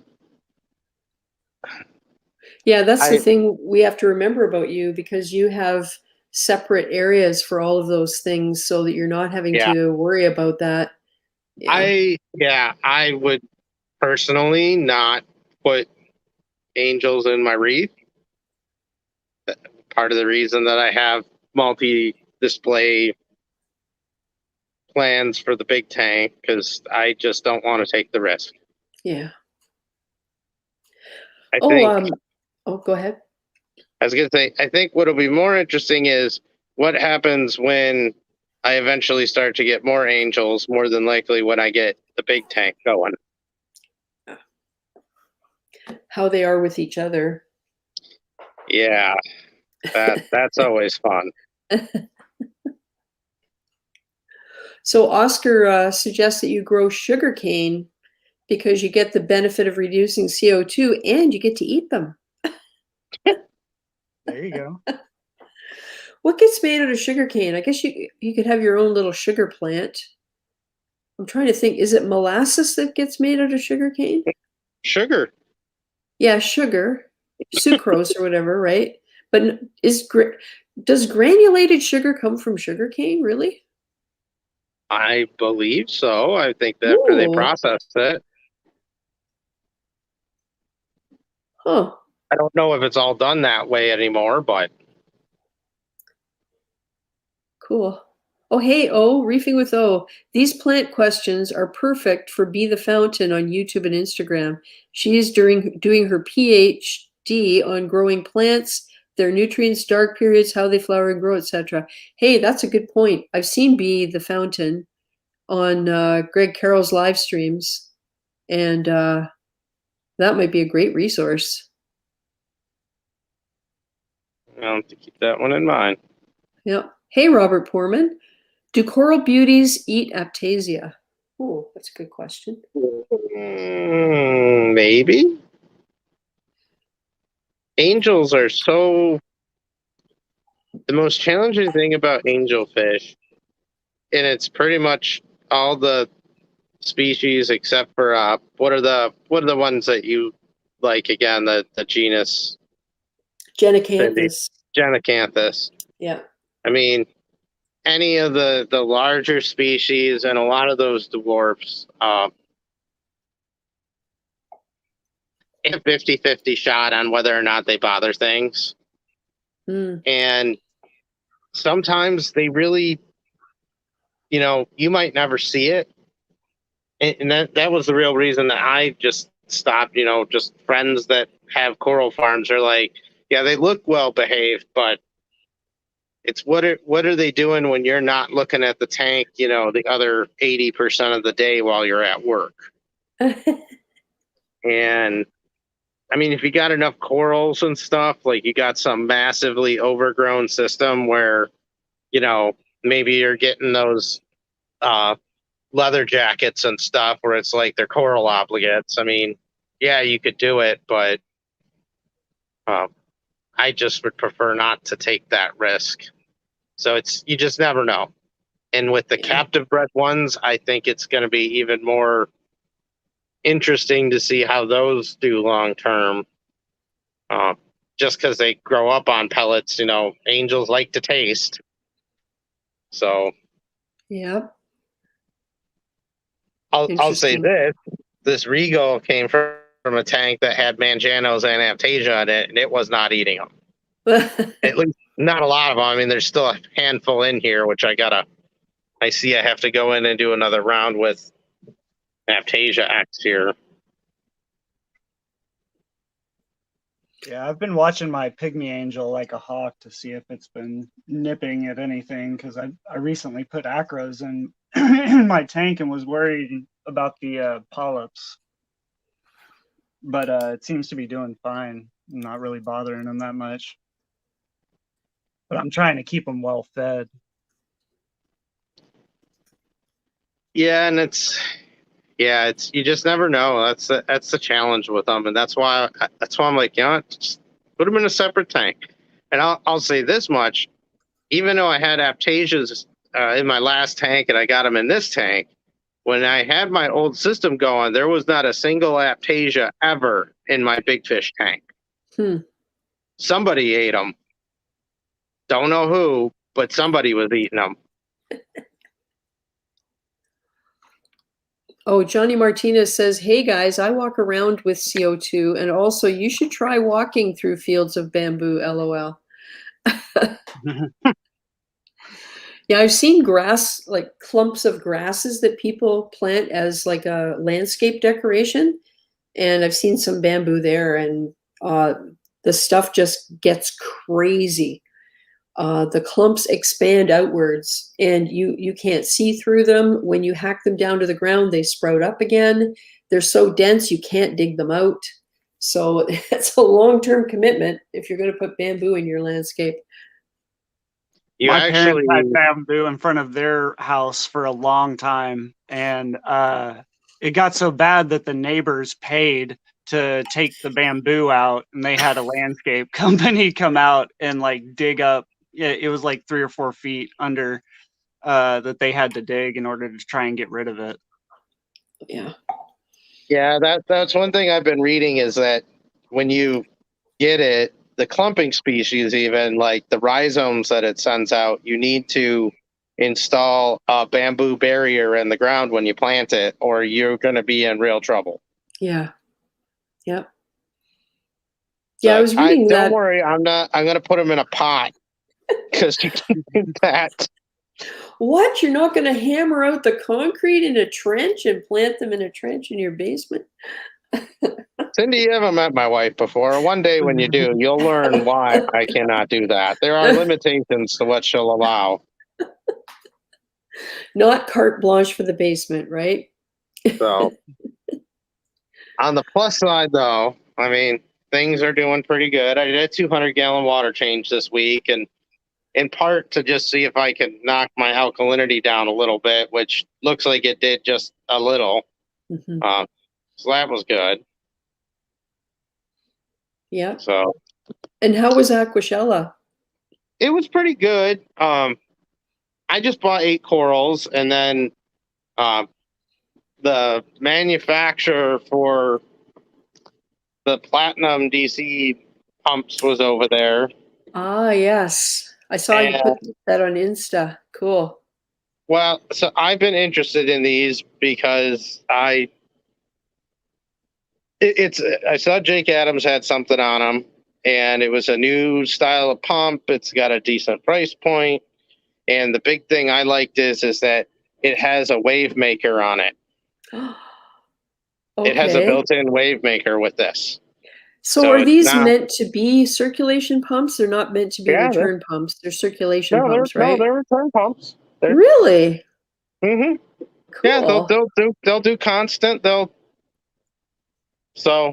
do high flow, and they got a wave on them. You want? I'll hook the thing up here and. That is cool. See it in a 5-gallon bucket. You could do like a closed bucket. loop with that, if you wanted to. Say again. For the wave. Could you do like a closed loop on those and do like a closed loop system and do the wave function? That's pretty cool. Mm-hmm. All right, give me 1 second here. I want to put it. I'll go ahead and I'll set my little one up in a bucket.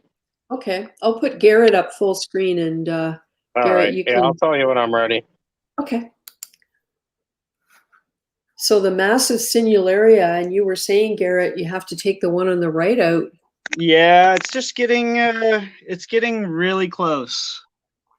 And I've had Singularia like sting my what was it, the German blue digitata when it was like too close to it. So I'm just gonna move it out, and I'm gonna use it kind of like as a test coral for this one over here, the 50 Oh, gallon, yeah. and see if it does all right. It only has like this old freshwater light. I don't have like the lighting for it yet. Because my girlfriend wants to do metal halides. So I'm trying to source those. Not a whole lot of local reefers have them. So I've only found one that has like one site that has everything I need. And it's like $330 to get it, to get everything that I would need for it. So. Hmm. And what about the long-term availability of bulbs and stuff? I told her about that, and where I kind of worried about getting them for the long run, and she's like, well, whenever we see them, we'll just have to buy them up and stockpile as much as we can. I'm like, all right. Well, yeah, DC Reefer apparently is doing that. I saw on a live stream he made a comment. He's doing that with T5s. He's once a month he's buying T5 bulbs because he loves them, and he wants to keep them handy for when they're not available anymore. And somebody else, and it might be Reef Bum, made a comment that he has a hoard of metal halide bulbs that work with his system. Yeah, and I know Chris at ACI Aquaculture, he has a big mess of them too. I think he was telling Reef Bum about all the metal halide bulbs that he had. Yeah, that might be who I was listening to. Yeah. Yeah.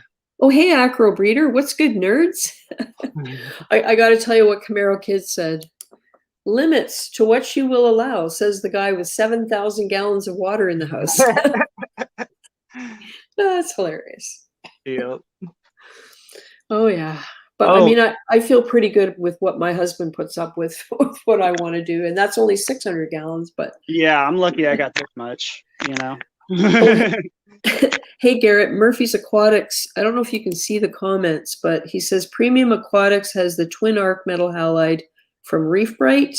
I doubt they have any plan to discontinue until 2030. ATI messaged with and said they have no plans to discontinue selling T5 bulbs. So maybe a lot of what we're hearing is from Europe. Yeah. I mean, I know Europe has like a lot of restrictions going on with T5s, and some people are saying it's just like for the commercial side, like all of the big office buildings that mainly run off of T5 lighting and stuff like that. But yeah, I wanted to talk to you about this this guy right here, the cup coral. Yeah, the pagoda coral. Yeah, I mounted it to this little rock just to see if it would be nice. Do they like more lower flow or? I would say something like medium, like the fungia. Is that a fungia you have behind it? Yeah, I bought it as a lithophyllon. I don't know, but it's some type of plate coral. Yeah, what it has. Could be a Diaceras. Yeah, the Diaceras, I've never seen them with long tentacles like that, and they come apart in pieces. Like they have segmental plates almost. Oh, at least the ones I've seen, they're very flat. Yeah. Yeah. So the pagoda, probably the flow that your plate coral back there is getting is about right, I think, for the pagoda, in my experience.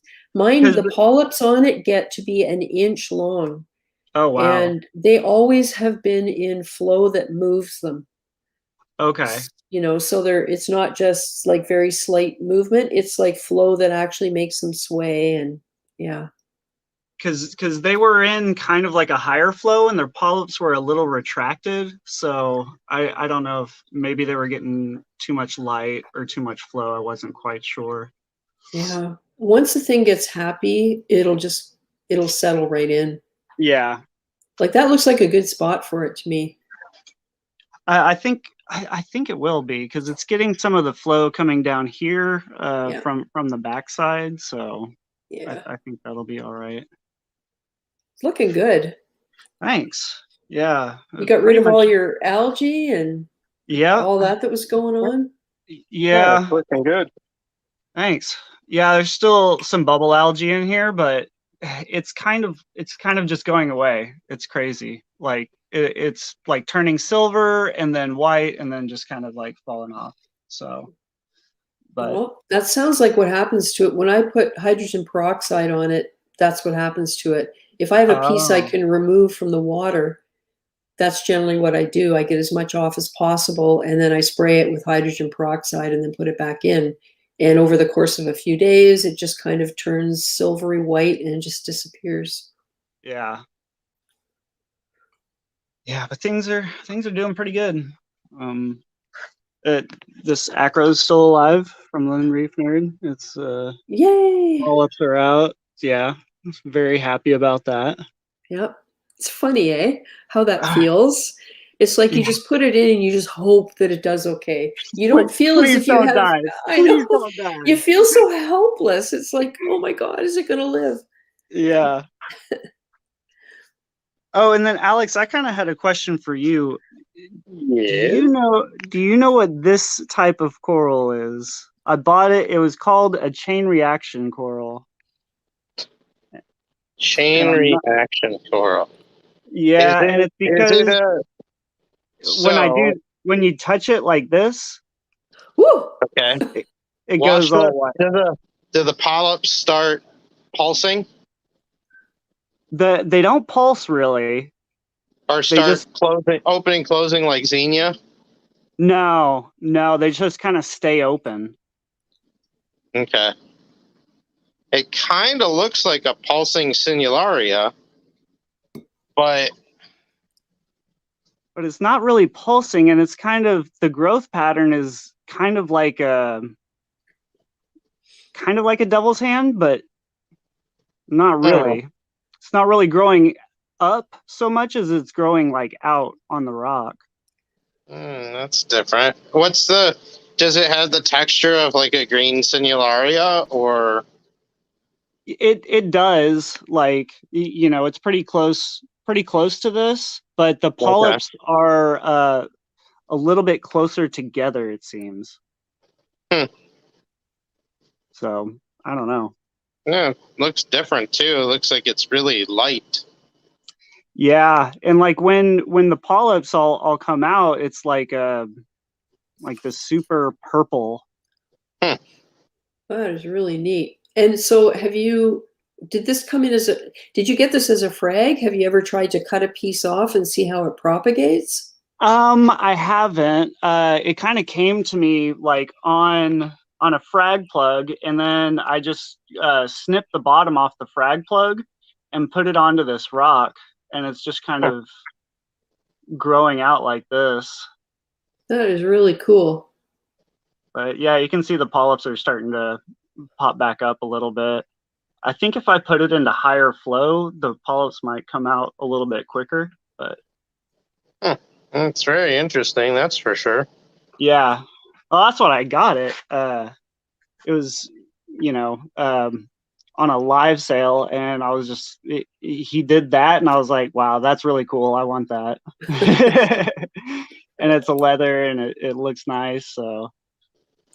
Yep, it's that cool gene. I have the cool gene. I'm always looking for stuff that's different than what I've seen. And the Ulophilia that I showed you guys last week, I discovered it has really thick tentacles that come out that are about an inch long, and they have a stinging end on them. And it's good that I know that. Actually, I got a short video here I can show you. And it's good that I know that, because now I know where to put it, right? Look at the tentacles. Oh, wow. They're up at the top there. Oh, yeah. Those are fat. Yeah, like chunky. So I just thought, well, that it's good that I know that now. And Yeah, so it was you, the same. It was the same people I got the green star branching green star polyps from. right? Oh, it looks really good. It is really neat. Yeah, I actually got really lucky with softies while I was at Aquashella. Someone had two stereonepthias over there. Oh, really? They were only $40. They were maricultured ones, and I was like, it was kind of an odd thing because I'm like, hey, I was like, everything in this tank's $40 and a piece, and they're like, yeah, and I go, well, I got an odd request. I was like, can you pick that coral up a little bit and let me feel the texture of it? You can't see anything under blues. I could kind of see the scarolites, and I was like, Yeah. I touched one of them. I go, all right, I'll take that one and this one over here. And I was like, do you get these often? They're like, yeah, every now and then. And I was like, Here's there's my someone card. local. I was like, I might be coming by every now and then to see what you got in these. Yeah, and meanwhile, they're telling all the other booths, watch out for this guy. He wants to feel your corals. Probably. That's good. I mean, I know your stereonepthia. That's the pink one, right? Yeah, and I lost a lot of them too. So I kind of I got little pieces of my pink one and my other old one still, and these two new ones have been opened up and looking nice. Yeah. So I'm just kind of, again, it's just a time thing with everything in here to stabilize. Yeah, I know what you mean. I just feel like I'm hanging on by the skin of my teeth with this whole setup. Although the fluconazole did work with the algae, I did get some footage. I'm probably going to put a video out this week about it with the sump update before the tank stuff starts. And it just looks. I think I'm going to lose the yellow hammer that I had that I absolutely loved. It just kind of shrunk up, looked really unhappy. A couple other things are holding their own but don't look super happy, but they don't look like they're dying. And I don't know if it's the fluconazole or the nitrates didn't peak, like you expect with all this dying algae. I really was thinking I'd see a big spike, but they stuck right around 10. I tested them 3 times well, it's been 19 days now. And so I tested them every 4 or 5 days, and we're due for another test, but I don't know.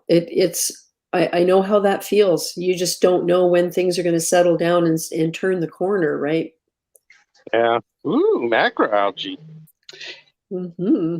Yeah, I would get some, but I'd kill it all right now.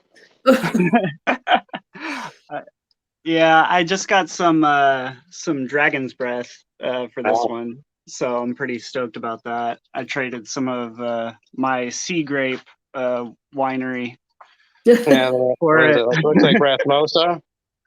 Yeah, yep. What are those other corals that are white with look like little trees? Look like green senilaria to me.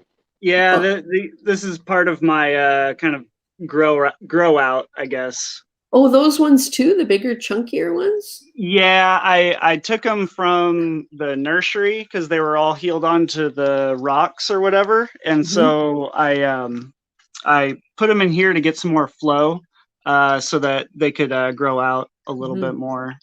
Nice. They look like nice sizes too. Yeah. If anybody wants them, let me know. I took like 2 frags to my reef club and nobody wanted them. So I was You're like, kidding. all right. Do you think it's because people don't know what to do with them, or maybe people have become a little bit afraid of softies because of the whole chemical thing?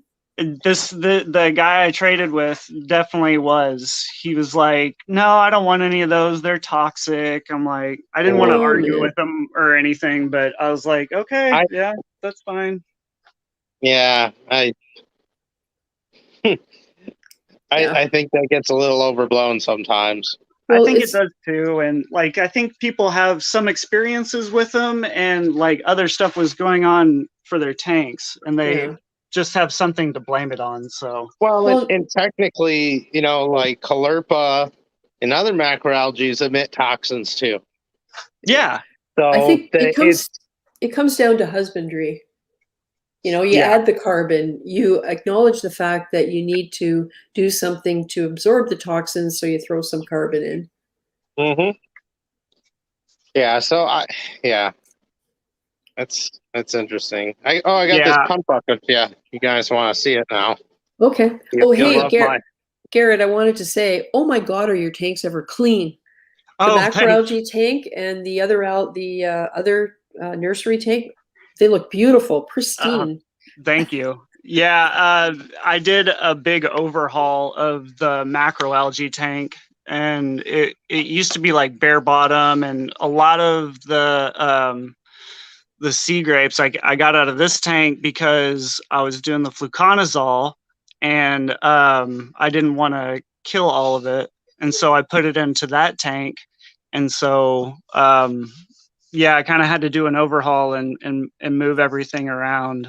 I also put like some substrate in it too to make it look a little bit better, and the roots really seem to get into the substrate better now. Oh, But yeah. thank you. Oh, hey, Yeah. they look great. Thank you. And Johnny Oh. Martinez says, that's why I love your stream. We have reefers that smell their pumps, etc. Now we have a reefer that feels the corals he buys. Oh, hey, First One time Golf for Jones. everything. Yeah. Oh, All right. Oh, that's a nice little pulsing action. wow. Well, okay, so it's not on the pulse at the moment. It's on it's just on normal. So Oh, let me put it on the pulse here. So this is at the lowest pump speed, and this is what it's just got a natural oscillation. So let me turn it on to pulse mode here.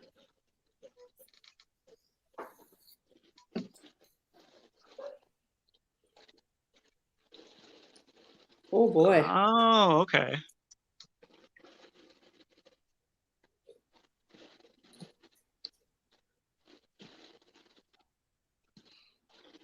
I'm gonna have some fun with this. No kidding. That looks like fun. So is the number on the right, is that the intensity or the time between? yeah, so the 3 is the mode, and then the 1 is the interval between. So this is just constant up and constant down. So Okay. And if you lower it, it puts more space in between? yeah, so then 1, this is just solid on.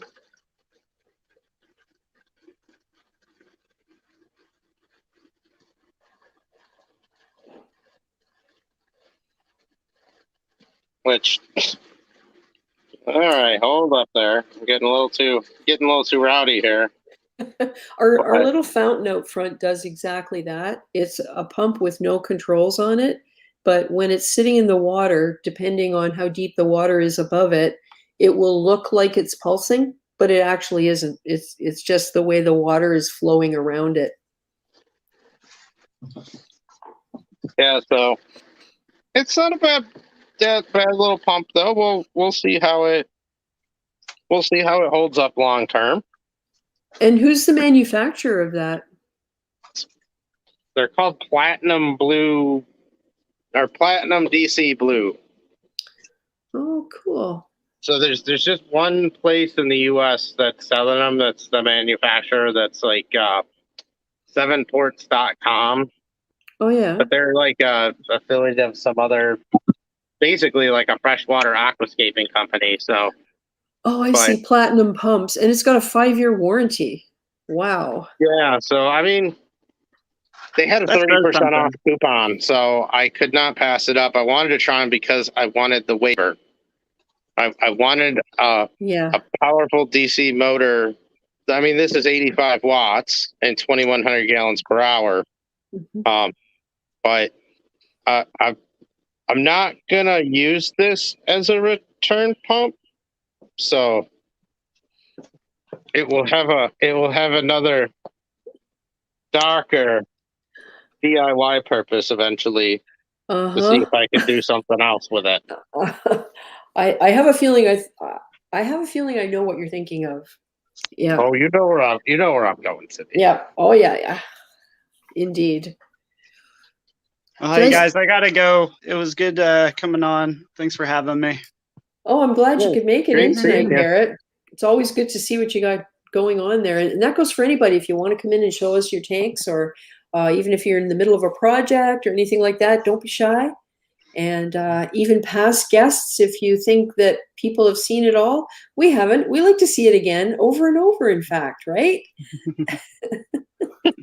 So All y'all right. have a good one. You too. Thanks, Garrett. Have a good night.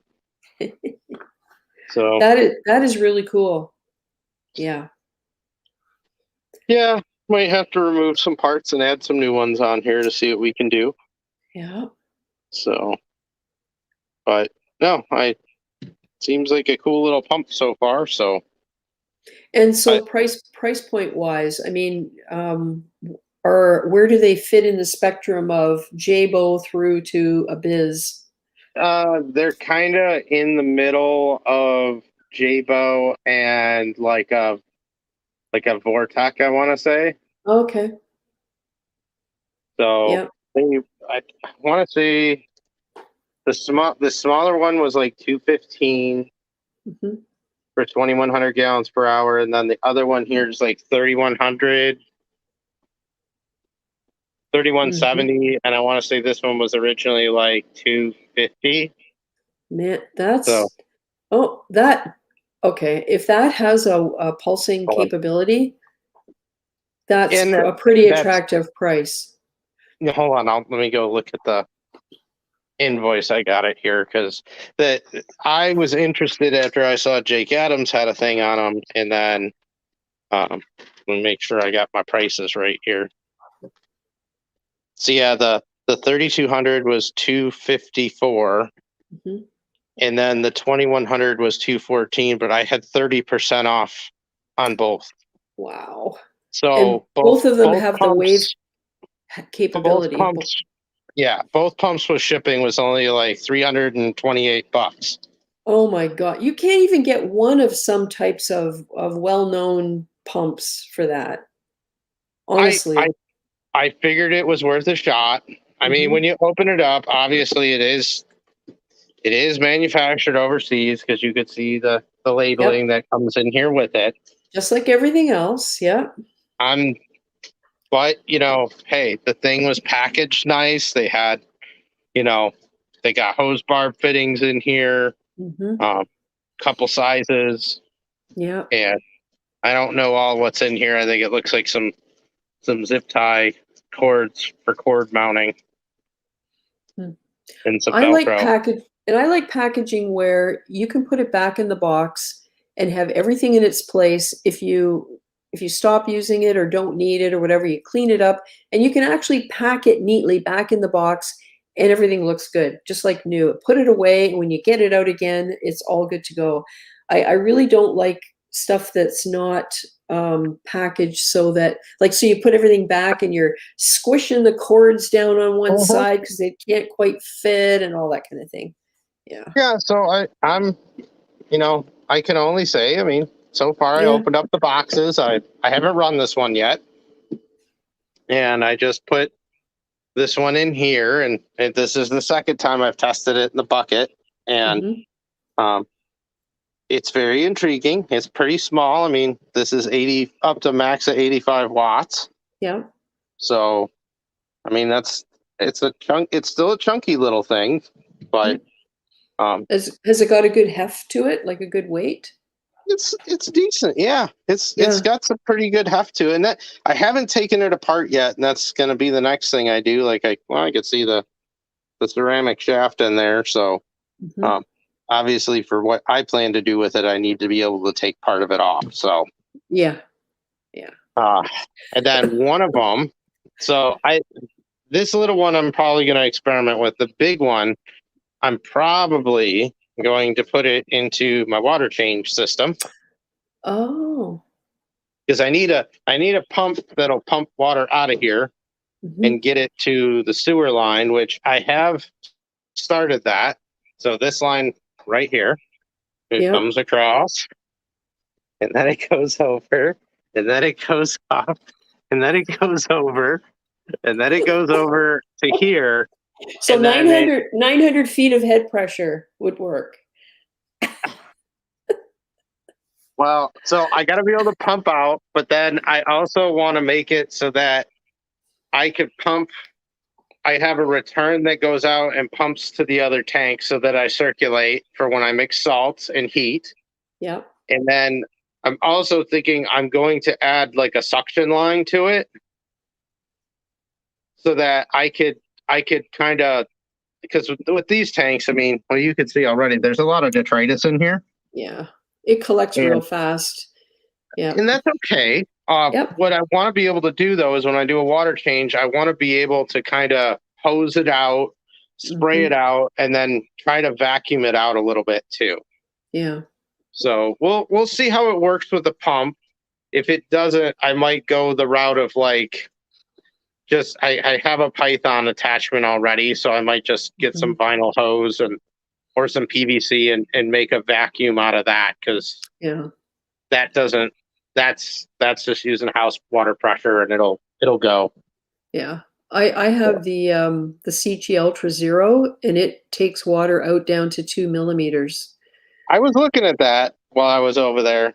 Yeah. Which I So like because I have it in an RODI container, and if we should ever have to move it, then we can get all of the water out, because of course the bulkhead is about 4 inches up off the bottom, and 4 inches of water probably weighs about 40 pounds or 50 pounds. So yeah, I know, I really like it. It's that low clearance that I wanted. And when we took the 90 down, same thing. We could get all the water out of it. So it was really useful for that as well. Let me see if I can look at one of the. I don't think you could see the stereo. It's right in the middle there. Is the stereo up here? Yep, beside the green thing. Yeah, next to that. This one you can't really tell because it's open. It's like a dark purple on the base. Oh. And then it's got more of a normal colored polyp. And then this guy over here is more like the one I had, the yellow with some pink. Hold on, let me grab the flashlight. Oh, nice. Hey, One Golf Jones. Sorry I'm late. Now tell me everything I missed. Replay. Hey, WVU Reefer. Yeah, we haven't seen you for a while. I hope you're doing well. Let's see if I can do this. Yeah, you can kind of see. I can't see how well it shows up, but it's like a dark purple on the base. Yeah, you can see that it's darker down there. It looks yellow on the top, but that's probably the light. And then this guy is more of a yellow. It's not great lighting for this. Oh, you know what? Hold on. Let's do this. The orange Great filter. tool for the job. Yeah, I don't know how well that's showing up, but. Well, I think that's great that you got those. Because I couldn't even believe it when I saw him. I was like, is somebody punking me? I was like, yeah, it was me. I got in touch and I said, put a couple stereonepthias in there and tell them they're not for sale. I was, that just goes to show you sometimes you got to look in the $40 leather bin. Oh, yeah. So. Yep. Well, I feel like I hit the jackpot this week because I was able to find a branching Cyphastria, and that was via Unorthodox Reef. I did a short Insta video about the stuff that I got from him. And as soon as I saw that, I thought, I got to buy it, because I've only ever seen them for sale one other place, never at a frag swap or a coral show, although they might have been there, I just didn't see them. I've lost almost my entire colony. I think there might be a couple polyps at the very, very bottom that are still colored up. But when I bottomed the phosphate out accidentally, that's what happened. A couple things just bleached out totally. And that's what I mean by hanging on by the skin of my teeth. So I was so happy to get that. And now I have it. It's in the observation tank, and it's ready to go. And I'm starting to see a tiny bit of color on my phosphates again. So yeah, I've backed off on my phosphate dosing, and then nitrate I'm going to have to do more of. But it's such a balancing act, you know. You think with all that water, and Well, it's the limited bioload that the nitrate and phosphate would be sufficient, right? well, but Such a, but I don't know. you can see all the algae that started growing in here. And there was Yeah. nothing in here before. So the algae's Yeah. starting to take off. Yeah. So I cut the light cycle of the refugium back. It's all right. I think since the whole time we've been talking, it's been off. Yeah. So I've cut that way back. Mm-hmm. So Yeah, that's what happened, I think, too. Contributing to the problem was the algae just took off in there, and I didn't notice it because the way I have it lit, I didn't see it until the room lights were on, the tank lights were off, and I had a flashlight. And I shone it down, and I was shocked at how much beautiful, healthy, flowing dark green there was in there. So yeah, that was not good. And like I said, it's a big balancing act, and you got to get it right so that you can stabilize it and do the right thing going forward. yeah, I got to get more fish in here. I got to get a couple of tanks. That'll help. Yeah. That's what I really need, is to get some tanks in here, and if I can get like 3 or so in here, that would be awesome, because they'll help eat some of the algae. Like I got to talk to my local guy and see if he can get me a Tolmini, because I Mhm. love those guys.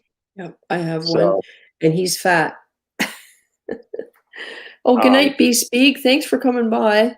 Yeah, and Oscar says it's crazy because before we were trying to keep nitrate and phosphate down, and now we can't keep them up.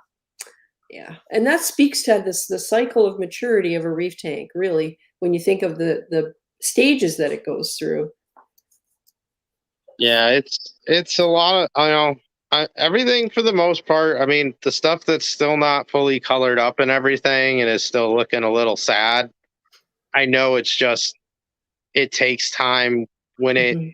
it goes into the, you punished me with swings and alkalinity and phosphate What nitrate. are you doing? I'm going to be angry with you for a long time. But I mean, the fact that I can look at this rock and see that it's pink again, Yeah.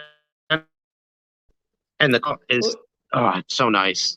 Yeah. That's what I needed to see. Yep. I have greenish gray coralline in the 150 section.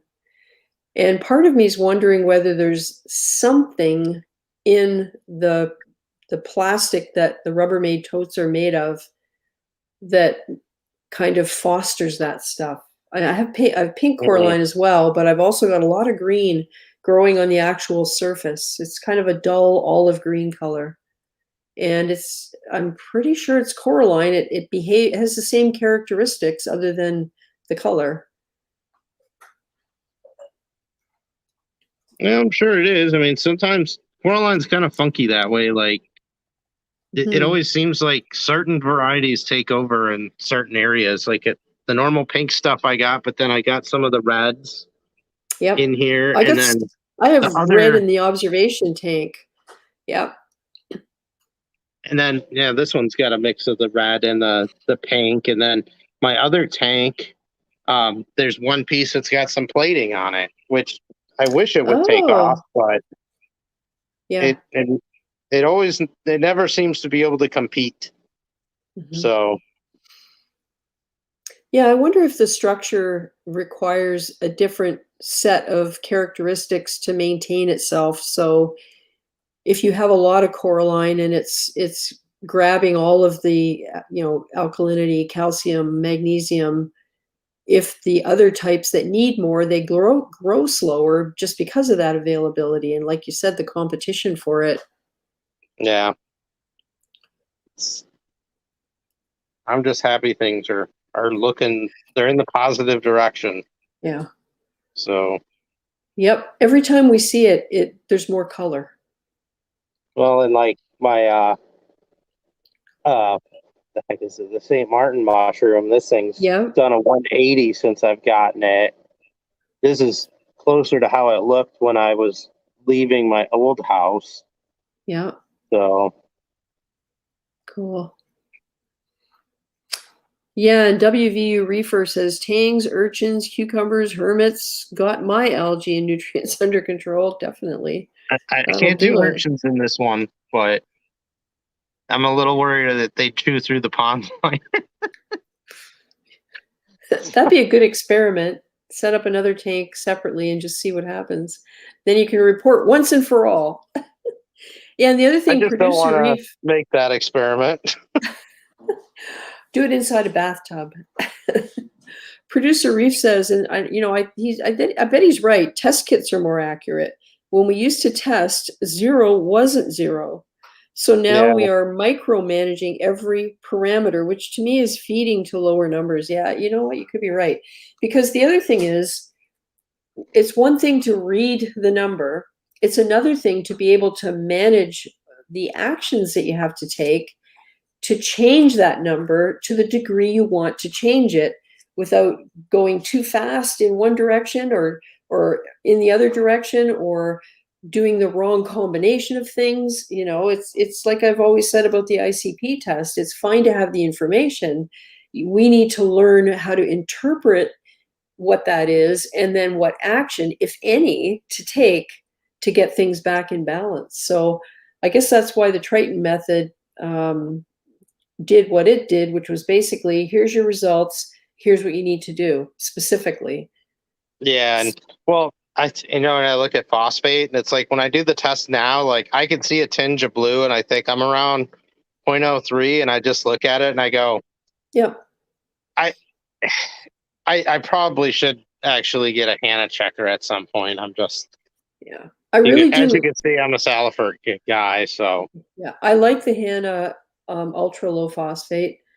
But what I found with it is I set a timer on my phone so that when I put the vial in and I press, and as soon as I see C2, I hit my timer for 2 minutes, because if you shake that thing for 2 minutes, the vial that you're supposed to be like, okay, you take the vial out, you put the powder in, you shake it. If you shake it for 2 full minutes, your checker turns off.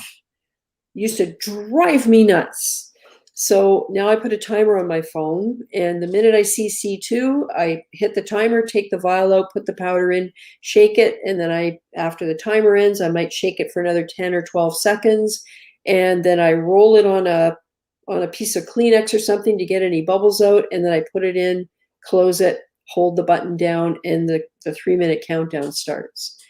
And I figure even if I haven't given it quite long enough to dissolve, as long as I do that consistently, I can at least compare results from one test to the next. And since I started doing that, the checker doesn't shut off. But that used to drive me crazy, because I think it shuts off after maybe 3 minutes of inaction. I don't know. And I obviously was taking way too long to get that powder in there. So, and then, well, hold on. We'll go out into the other area. Oh yeah, we have to cover our eyes. Everybody, blindfolds on. It's like being kidnapped. So I'm still working on stand legs. I am under, well, I'm under like 60 stand legs to go. So Only 60 left. Wow. yeah, so 60 of these with 6 screws apiece. So it's fun. Man. So Alex, do you listen to any podcasts or anything while you're doing that? Like, or is it just silence or music or? I usually will have music going, but I was just listening to Reef Bum with Top Shelf.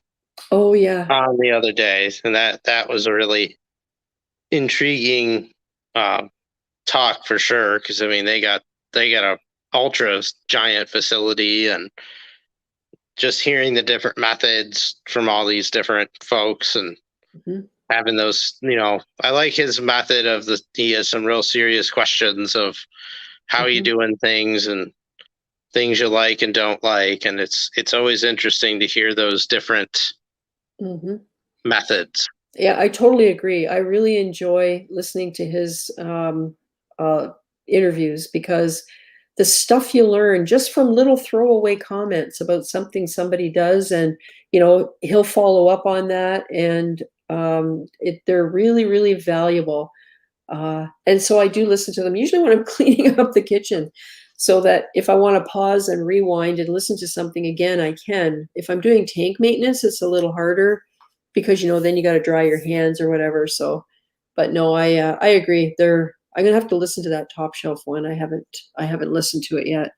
I got most of it. I was sawing. I was looking at my shop, and I was like, Firewood. this is really starting to get out of control with how messy this is. So I gotta do something. But I've also gone and told myself, you're not allowed to do anything until the stand legs are done. Mhm. So Yeah, I think which you've described this road before, which is you want to do a project, but there's other projects that you should do. Yeah. yeah. So once I get all the stand legs done and everything looks like this, there'll be one 2x4 that'll probably crisscross between the center on the bottom, and Mhm. that's just going to be to help further stabilize each row of legs so it can't shift under load. Yeah. And you build this in place, right? Because Oh yeah. you can't really move it from one room to another. It has to be built in place. Well, the other challenge is that with a wood structure this large, I mean, even at this point, because of the size it has, it will flex and move. Yeah. Until the plywood top is applied to it, at which point that's going to pretty much lock it together. Yeah. Oh, that's right. Plus your floor isn't perfectly flat. No, Yeah. and Yeah. that's why on some of these you could see numbers on them. Like I think over here I had some like -2s, -1. So basically, at my starting point here, this is 17 inches, and then everything else from that has got to be laser leveled. So as the beam shoots across, I would make a section, and then each leg is cut to make this deck level. Mm-hmm. So when you go and look down it this way, Mm-hmm. it's pretty much. Yeah. And bearing in mind, the other end of each one of those has to be in contact with the floor. Yep. Yeah. And some of them might have a little bit of loose contact because there's the floor is not perfect.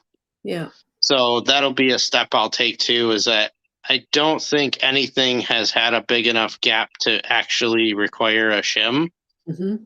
So, but there's a couple here that I might need to, re-examine and maybe have to redo them. But I think the only thing I've seen so far in inspections, I had one 2x4 that has a split that developed on it. That's been in place for a while, so that'll be another inspection before I right. put the tops on. Yeah. So little ones, I mean, that I'm not worried about, but something that's shearing off a good chunk of it, we don't really want that. Nope. Nope. Oh, hello, Nano Joe. Glad you could make it. Yeah, Marcus's Reef says Hannah checkers are so nice. The new HR nitrate checker is a wonderful addition. Yeah, I have one of those on order from a place here in Canada, and I ordered it August the 12th, and I did follow up about a week after that. Or was that? No, that was something different. Sorry. I ordered it quite a while ago, and they were hoping to get them, I think, by the end of July. But they obviously didn't, or sold them all, or whatever. So I'm still waiting, but that's okay. I knew that it was going to be a while because I know the supply was a bit of an issue for quite a while with those. And I'm okay. I can still check my nitrate using the NIOS kit that Billy Pipes recommended that I've learned how to use now. I don't even have to read the instructions anymore. And I really like it. I've found that it's much, much easier to figure out the color range the way they do it. So yeah, and until my new testing system comes. So Alex is taking us the blindfold back to the shop. Okay. Sorry, Where- I'm looking at, so another thing I'm going to have to do in the near term is get my arrival center tank done. Right. The So, decoy tank. It's the decoy tank for visitors. yeah, the one that everyone will see when they go down the stairs until they turn and then they go, oh, Yep. Where's the dogs tonight? they're upstairs. So, just hanging out with my wife. So, Yep. Yep. now that I've said that, they'll probably make their way down here. So, We're babysitting. I'll show you what the our daughter and her husband and son have gone to a family wedding in Sioux Lookout, and they're taking 4 days to drive there. It's way, way, way, way up in northern Ontario, and so we're looking after the dog. So here she was this afternoon. This is actually a video. I was trying to catch her snoring. looks like you woke her up. Oh, Yep. how cute. Yeah, she's a pretty good dog. She's kind of borderline not house trained, so we have to be pretty alert and make sure she gets out when she needs to. But she sleeps on the bed in her bed, doesn't move all night. So, yeah. Everybody hit lights out over here. Oh boy. Oh, Marcus says about the Hannah high range. I tried mine, but don't want to use it too much. They only give you a few reagents, and right now you can't get any more. Frustrating. Man, oh man. Oh, the good old days when all you had to do was pay for it because it was always there, right? All of this stuff. Skimmer's looking good. Yeah, everything seems to be working pretty good over here, and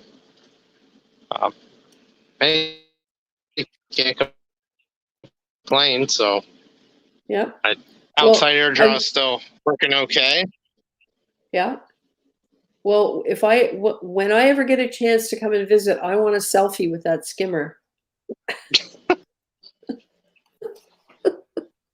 That's fine. I'll allow it. Okay. No trade secrets. That would be the funny thing if I get the whole tank running and you're like, I want only one picture and it's a selfie with the skimmer. That would be a pretty good one. Yeah. I'd have to be like, really? You don't want one with the display tank? Well, I don't know, Alex. It would be pretty hard to get a full. That's another question. How are you going to get a full tank shot? Do you have ultra a wall wide angle lenses? Ultra wide angle, yeah. What I mean, do you really have to capture it all in one picture, anyways? I know you can't see any detail. So what's the point? I have 5. I'm going to have 3 5-foot viewing panes. And there's really only going to be one that I can step back and see from any distance. So every shot of my new tank is going to have to be on an angle of some type to get anything more than, or up close or video that just cruises along, right? Like, yeah. Yeah, and I mean, it's like someone's like, well, you got a picture of your fish room? And I'm like, that doesn't really capture it, No. I mean, do you want that picture, or but then you can't see this going on, and then you can't see that, No. or that, and then this you can't see anything going on behind it, other than for someone to probably be like, "What the heck is that back there?" Only to go and then go, "What is this? And how crazy are you?" Yeah, that's right. It was interesting because listening to the guys at Top Shelf, one of the things he was talking about in his systems was that water volume was something they were very interested in, and that's why they didn't do shallow tanks. Really? Because they wanted the water volume in part. They were kind of relating it to the fact that with your consumption on alkalinity and everything else, when you have less water volume, it's harder to dose and keep up. Mhm. And he actually said some of their original systems, they were dosing so high that it was like beyond what you should have been able to even dose. And they Wow. said by adding water volume into the tanks, it helps because it's got all that extra buffer water that's not filled with coral. You know, that So, makes a lot of sense because when you test, whatever level it is reflects the entire system. And that includes water that doesn't have anything living in it. yeah, and that's something else. I always take my water samples for my alk tests in here, and now I'm almost tempted to go take a couple samples in other tanks. So, Oh, yeah. See if it makes a difference. I mean, technically, it shouldn't make too much of a difference because everything turns over at least once or twice an hour. But you know, Well, I guess it depends on what the timing is of the dosing, too. yeah. Interesting. So, Nano Joe says, wish I took a picture of the skimmer I used to work on at the aquarium. Thing was massive, a real pain to clean though. Yeah, I remember the ones at Ripley's. The collection cup was the size of a small car. yeah, that I've thought about eventually doing a different skimmer, but I don't know. I don't see it yet. I got the Yeah. space if I really needed to. I'd Oh just yeah. do, if anything, I'd probably take one of these 100-gallon drums and convert it into a skimmer. Yeah, I love it. Skimmer, you Because can't I already even got get a through the top for door. it. This one made it through. It just needed encouragement. That's all. It's not my fault that the trim on the door was a little too wide for this. Yeah.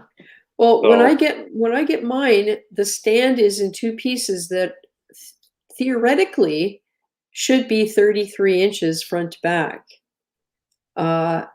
If I turn, like, the back half should be fine, but the front one is going to have a walkway on it, like a flip up walkway.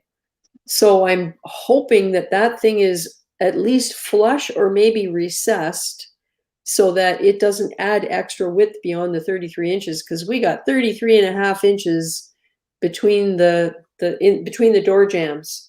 And after that, it's going to be removing trim to give us more space. And that's the only thing I'm not sure of, is that front half of the stand, whether it's going to fit through. Not fun. WVU Reefer, so how do you come in just using a phone? If you want the link, just send me an email at reefgrrl@gmail.com. And then what you do is click on the link in the email, and it takes you to the StreamYard website. And then you can enter a screen name and come in using your phone. It helps if your camera controls are readily accessible. Once you're in, you can change to the back camera so that it's facing away, or the front, whatever you want. And generally, landscape works best if you're showing a tank. If you want to send me an email for maybe next week we're doing it on Sunday afternoon or any Saturday night. What I can do is add you to my email list that I send out every week to people who have been guests in the past. And then when you get that email before the stream, then you can decide if you want to come in that night. It's getting a little late now, 10:30.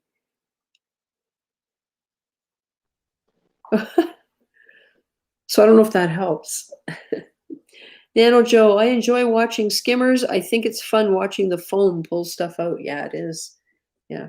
Or I mean, even I guess we still have half an hour or so before I start to stumble over my words and become unintelligible. I'm tired after last night's party across the street where I was telling everybody I had my gin and tonic in my Yeti. Yeah. But golfing was fun yesterday. It was disgustingly hot, and we only played 9 holes, and I only made it through 7. Well, I did 1 through 6, and then I sat out, and then I did 8.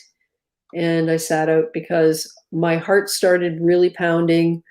I started feeling nauseated. I was getting lightheaded, even though I was, drinking water. And we always wrap a wet towel around an ice pack and keep it in a Ziploc. And so you pull the towel out and put it on your neck or whatever.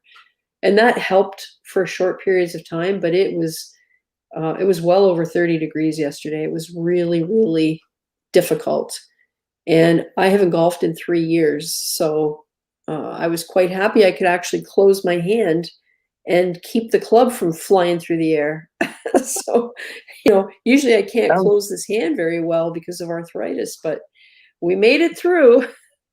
That would probably be my hope. I think I've golfed a total of like 4 times in my life. So Yeah. It really surprised me how much muscle memory came back.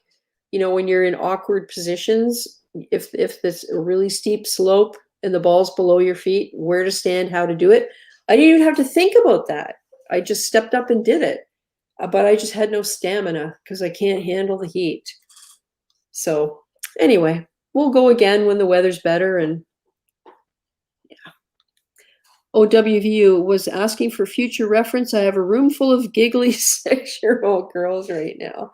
Yeah, just send me an email, WVU, and I'll put you on the list. And then every week when I set up the stream, usually it's an hour or two before, the email will come in and the link is right in there. And most people join on their phone. Very few people use a computer because usually we're looking at tanks and stuff like that. So yeah, I'd love to have you in and see what's going on over there after all this time.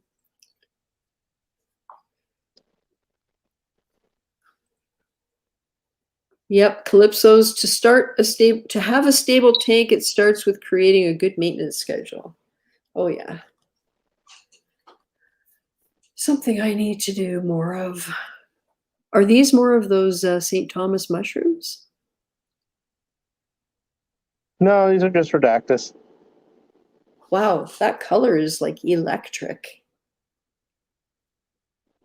Yeah, they're really cool. Red, and they got a little bit of green and blue in them too. So Nice. they've been coming back nicely. They had been hurting for a while, and after I moved all the moves and stuff, they were not very happy. Yeah. And So, I am really noticing a lot more color. Is that a Favia or a war coral over to the right in front of the plastic container? oh, right here, this one. The green and dark. No, back further to the right. There, the green. It looks like green and black. Yeah, that's that like a one right. Fabia. Yeah. Wow, that's cool. Yeah, that was actually out of my sister's tank when she moved, and then I haven't even looked at this guy. Oof, this one's looking pretty rough. This thing was like electric blue. Hmm. And it's hung on, but it like lost all its color, and I'm like, well, you're gonna take a while to come back, aren't you? Yeah. So I've had them come back from very little. It's quite amazing. yeah, and for me, it's just gonna. These mushrooms are looking way better than they were when I first moved them over here. Like some of them were very unhappy, and I was just going, why didn't I sell some of this stuff? Yeah. But the frog spawns are all looking pretty good. The bubble, yeah, it's just time will tell. It opens up really nice during the day still. It's just going to be a time thing there because you know how they are once they start deteriorating, sometimes there's no stopping it. But I mean, there's a good chunk of it that's been holding out pretty good. It's just a matter of time. The big one in the back's been doing great. Yep. So, and then the frog spawn in the back, the purple and green bicolor, that thing is jamming now.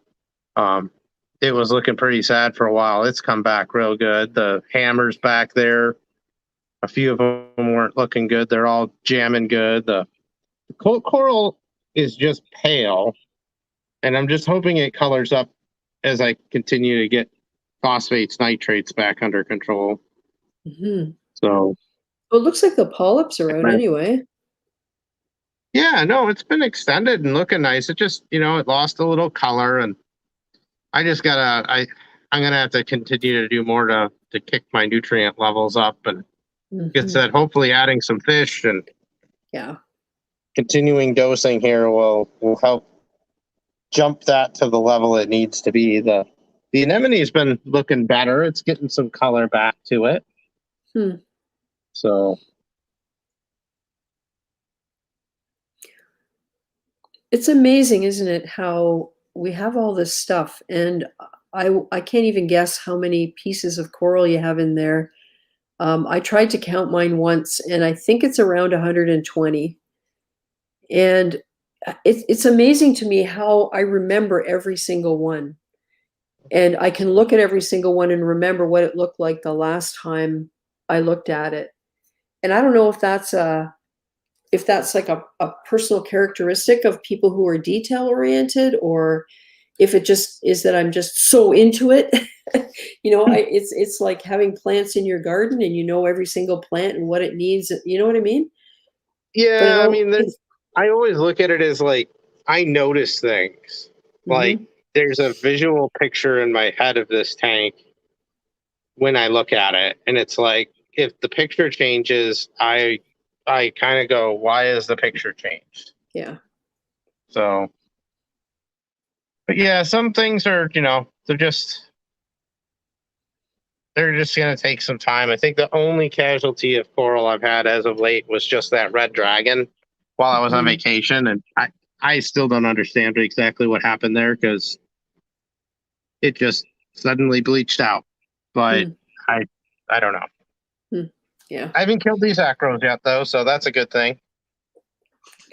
Every day. Well, I didn't kill anything today, so yeah. Well, that's what I was like. I have softies. I have LPS.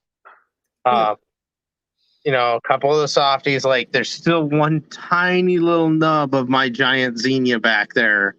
I mean, the thing's like the size of my fingernail, and it's still holding on. So I'm like, maybe it'll come back. And Um, there might be other little tiny pieces that you can't see mhm. that And are then, around it. Yeah. yeah, and like the stereoneptias, they kind of died back, but there's a couple little pieces of them left Yeah. where I'm just like, even that the Japanese pink one I had, that most of it died off suddenly. Uh, there's a few tiny pieces of it still left, and I'm like, well, that's all it really takes. It's true, because once they do take off and settle, they take Hmm. off. Yeah. So it's just a time thing. I mean, a lot of the zoas are looking good. These guys are jamming again. Um, Yeah. these are like white zombies or something, but they've been looking pretty good. Some of the other ones they're still kind of upset. These ones got some aptasia, so I'm not surprised they're kind of pissed. Mm. Uh, and some of them haven't really done anything, so it's like, like there's some nuclear green pallies back there in a rock, and they're still just kind of like, eh. And I'm just like, well, I just don't think the nutrients are high enough to make them happy yet. Yeah. But they're not dying, so Well, and I mean, all you can do is take it a day at a time and address the problem, because there's no value in spiking your nutrients. That's for sure. And yep. if they're still hanging in now, it can only improve as time goes by and you can increase the nutrients. And that'll probably make them healthier in the long run. Yeah, and like I said, I could detect a little phosphate now, so that's good. I hopefully get my regiment figured out with that, and then the nitrates, it's just I'll probably have to keep dosing those for a while, and then once I get them to where I want, then they're gonna start going the other way slowly because I have filter socks and stuff in. But Yeah. at Yeah. least I'll go. Well, I could yank those out, and I'll probably I could do that, and then my refugium lighting cycle, I could turn that way up too, Yeah. to counteract. And that's the hardest balance. I had it perfect in the last tank where my Mhm. nitrates were hovering at 10, the phosphates were at like 0.05, and it never moved. Yeah. I had balance. And that was after what, 3 years? Yeah, and that Yeah. I'd say after I finally would say it was pretty stable when I decided to tear it down, which is always Yeah. fun. That's what happened with my Red Sea tank. Just when it was at its peak, just over 3 years old, everything was wonderful, and that's when it got moved. But it didn't decline too much. I did lose a few things. I did have a few problems, but I feel like I got away with something. And then you think about that stuff all got moved again, and this is all in the space of under 2 years. It got moved twice. So I'm pretty lucky with what I have left, and we'll see what happens. But essentially, this is the nice thing. Once I get the tank filled with water, filled with rock, everything going, running for a little while, just as its own unit, just to see how things are. Essentially, when I hook the two systems together, I can move stuff from one part of the system to another part of the system. So there's not gonna be a change in water parameters. There will just be a change in lighting and flow. And hopefully the change will be for the better, because it's subpar right now. It's not what it should be. And that's why I feel so lucky that it's actually hung on as well as it has. Yeah, I think that'll be a key thing when I get my display online, is to make sure the water parameters are balanced before I turn the valves. Yep. Yep. And because the two systems are going to be separated, that's the other thing. That's what we were talking about a little while ago, which is getting the parameters to match up, and how you best do that. And that's why I think my best bet is to pump water up from downstairs to start filling this tank from the existing system, and then add in new water to the system downstairs, which will still be separate, and then run it for a couple of days or a week, and then add a little bit more, and just move enough water to cover the rocks so that I can circulate the water, and kind of take it in stages so that I gradually move the existing tank water up here and add the new water in downstairs. So it'd be just like a water change almost. So we'll see where we end up with that. A lot of testing. So I hope my tester comes pretty fast. So Alex, how old is this now, this tank? Adrian Mitchell's asking how old the system is at this point. Now I'm trying to think. It was right at the beginning of May. Hold on, let's see. It was just under 6 months that I got everything running. So January, February, March, April. Actually, it was just under 5 months. So yeah, it was like May. Mm-hmm. So, and then it was running it with 1,850 gallons of water until I think like a month later, I added this tank in, which was another 250 gallons into the system. Mm-hmm. So it took me up to 2,100. Yeah. So really, it's had livestock in it for around 3 months. Yeah. Yeah. So it's still pretty new. And then, Mm-hmm. the temp system, everything came out of, everything was like just starting to stabilize. And I was like, this is awesome. And then I moved it all. And then Yep. the elk was higher in this, and just that's still my only thing. My elk is still a little too high. At least it's down to 9. Yeah. So It'll get there.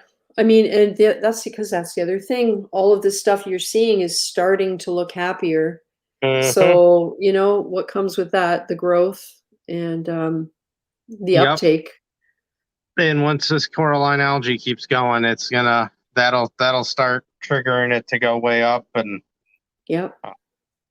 yeah, it's For sure. it's a time thing again. So yeah. Oh, hey, Adrian. Adrian says the glasses and brushes you recommended worked excellent. Thank you so much. Oh, you're welcome. I'm glad. Those brushes, I don't know how I could live without them. That's the little set of 10 cleaner brushes that I got on Amazon. And I do put that recommendation in periodically if I use them in a video, and it's an affiliate link. So like I get 5 cents if somebody buys one. And the glasses, because Adrian was looking for orange glasses, so we found some on Amazon. Nice. Yeah, that Corky sea finger, man, it's doing good. I pulled out a big long stretch from underneath those green hairy mushrooms that was completely eaten away, like it was burnt. And so I got the scissors and cut it off because it was holding down the other branch that it was attached to, and that branch was starting to come in contact with the mushrooms, and now it looks a lot better. This thing started as like a little 1-inch frag. I think it had 2 little tiny branches on it. You could still see the base of the frag plug down there when I glued it onto this old Lesophilia. This has been like, this thing has just been, even though with all the moves, and you could see it's starting to push out new branches right now. Yep. They're starting to get tips on them where it's branching out again, and it was probably like the one coral that did well. When I moved, it was very happy, and then my pavonas are starting to look real nice too. They've greened up really good. There's actually a tiny little piece right there behind the gorgonian there that fell off, and it's grown onto the tile. Yeah, I can see that green dot. This guy's been growing decent. I could see it's already grown onto the tile. Yep. And so is this what the heck is this like where a Samacora? Oh, a Samacora? Or not an Anacropora, maybe? No, it's I'm pretty sure it's like a branchy Samacora. Hawkfish just went by. Oh yeah, he's still nice. Bouncing around. There's a Royal Grandma, a Banggai Cardinal, and a little Talbot Stamsel in here now too.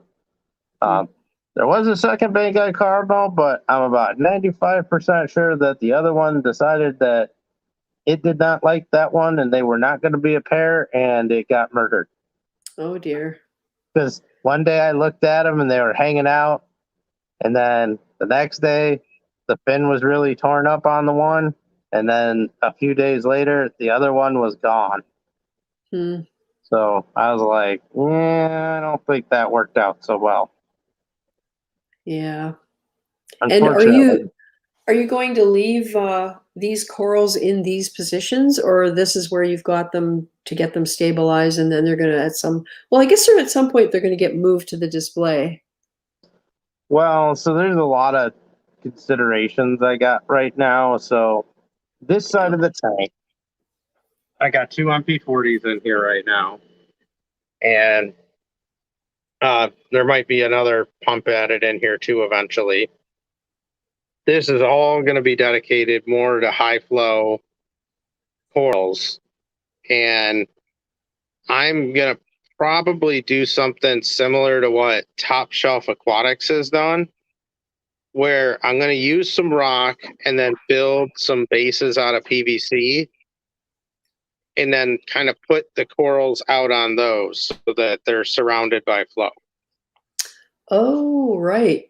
And I really love the idea that they have there. And I'm like, I have rocks in here. I could duplicate that on, in this side of the tank. I want SPS to grow out in here.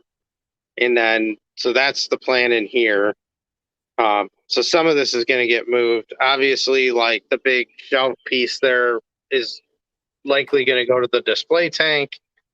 The anemone and the clownfish are going to likely go to the display tank. The LPS, other than stuff for propagation, is all going to go to the display tank too.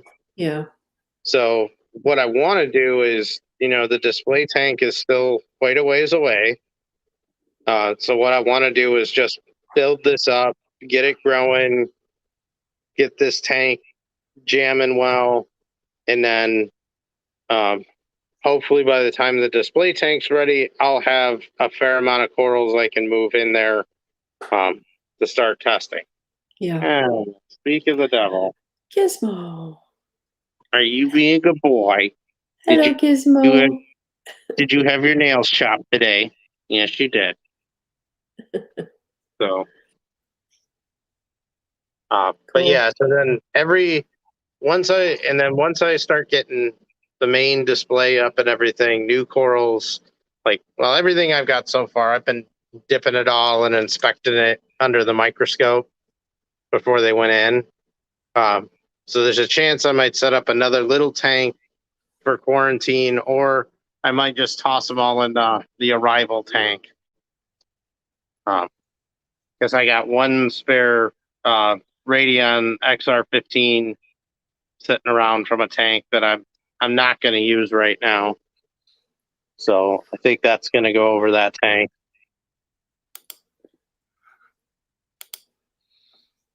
Cool. So Yeah, Adrian Mitchell is wondering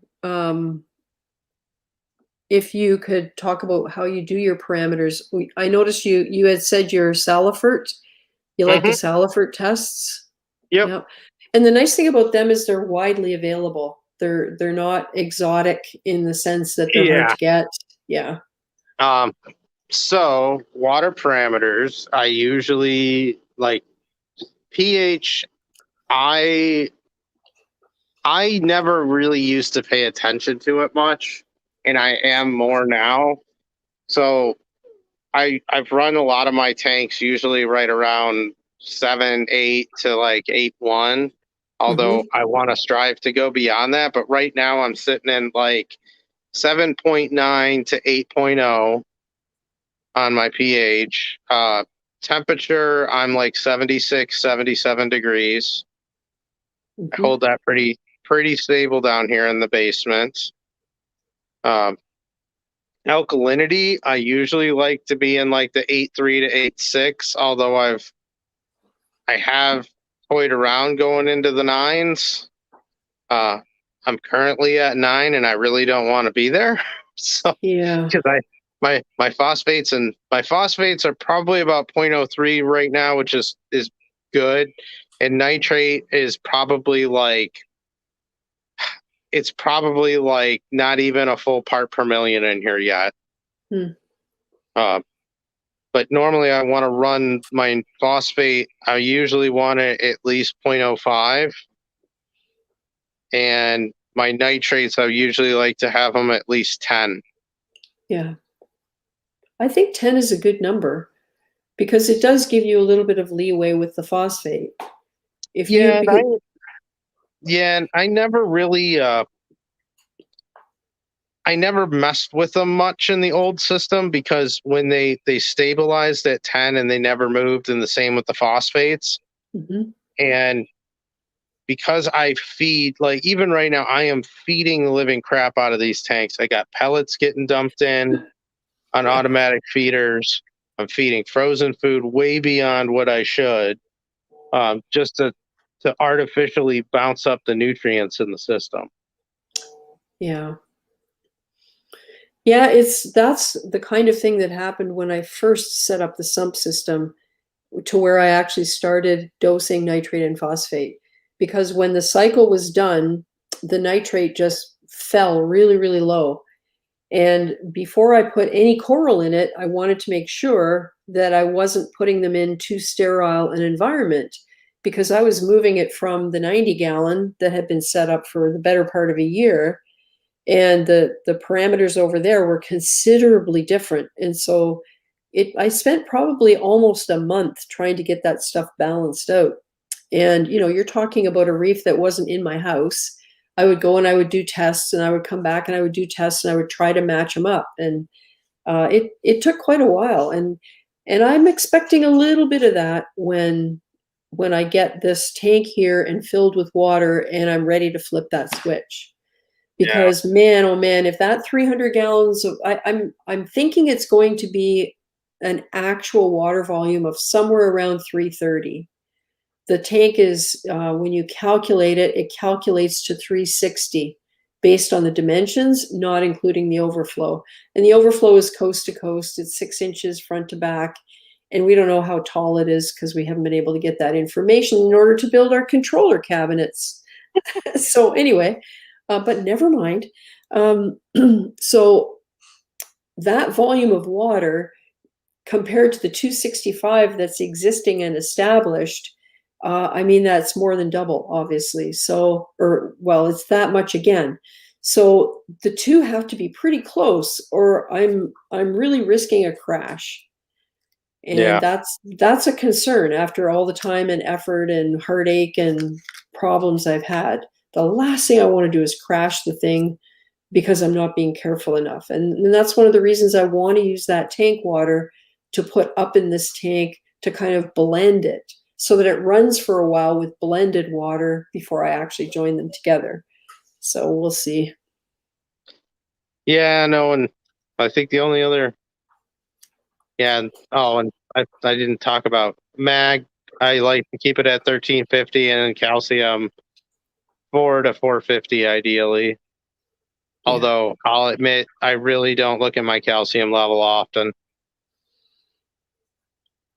Well, I read somewhere where the safe level for calcium, maybe it was on one of the tests, was more like 350 to 450.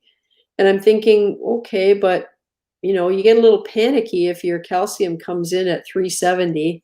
It's like, oh my God, I have to get it. And then I just thought, well, no, because stuff gets used up. So what you do is you just add another 1 mil to the dosing, check it again in a few days, add another 1 mil, and before you know it, you're up to 400, which is acceptable. And then you can decide from there. It's just, I'm really learning to get over that panic reaction. Yeah. It's really hard with it. I mean, like, Yep. you can see I got the phosphate nitrate there, and it's so easy to be like, well, the dosage that's recommended isn't doing anything. I'm going to go ahead and double or triple that and dump it in. But it's like, Yep. I'm sitting there thinking about it. I'm like, this stuff's pretty darn concentrated because, I mean, it's like, I think it's 1 mil per 25 gallons with the phosphate or something. And, it's like, I'm even careful about dumping that in to my sump because I'm like, that's a pretty strong dose to dump in all at once. In one place. Yeah. I mean, Yeah. even though it's going to distribute, you never know. I don't want it to all flow to one tank. No, and you don't know what it's going to encounter along the way that might be alive. Yeah. Yeah. No, So, I think Travis was talking on one of his live streams about the effect of dosing phosphate a lot.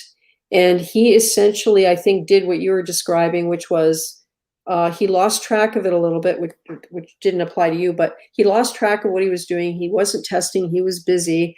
He saw how low they were based on noticing something was up with the coral, and he dumped a whole bunch in all at the same time.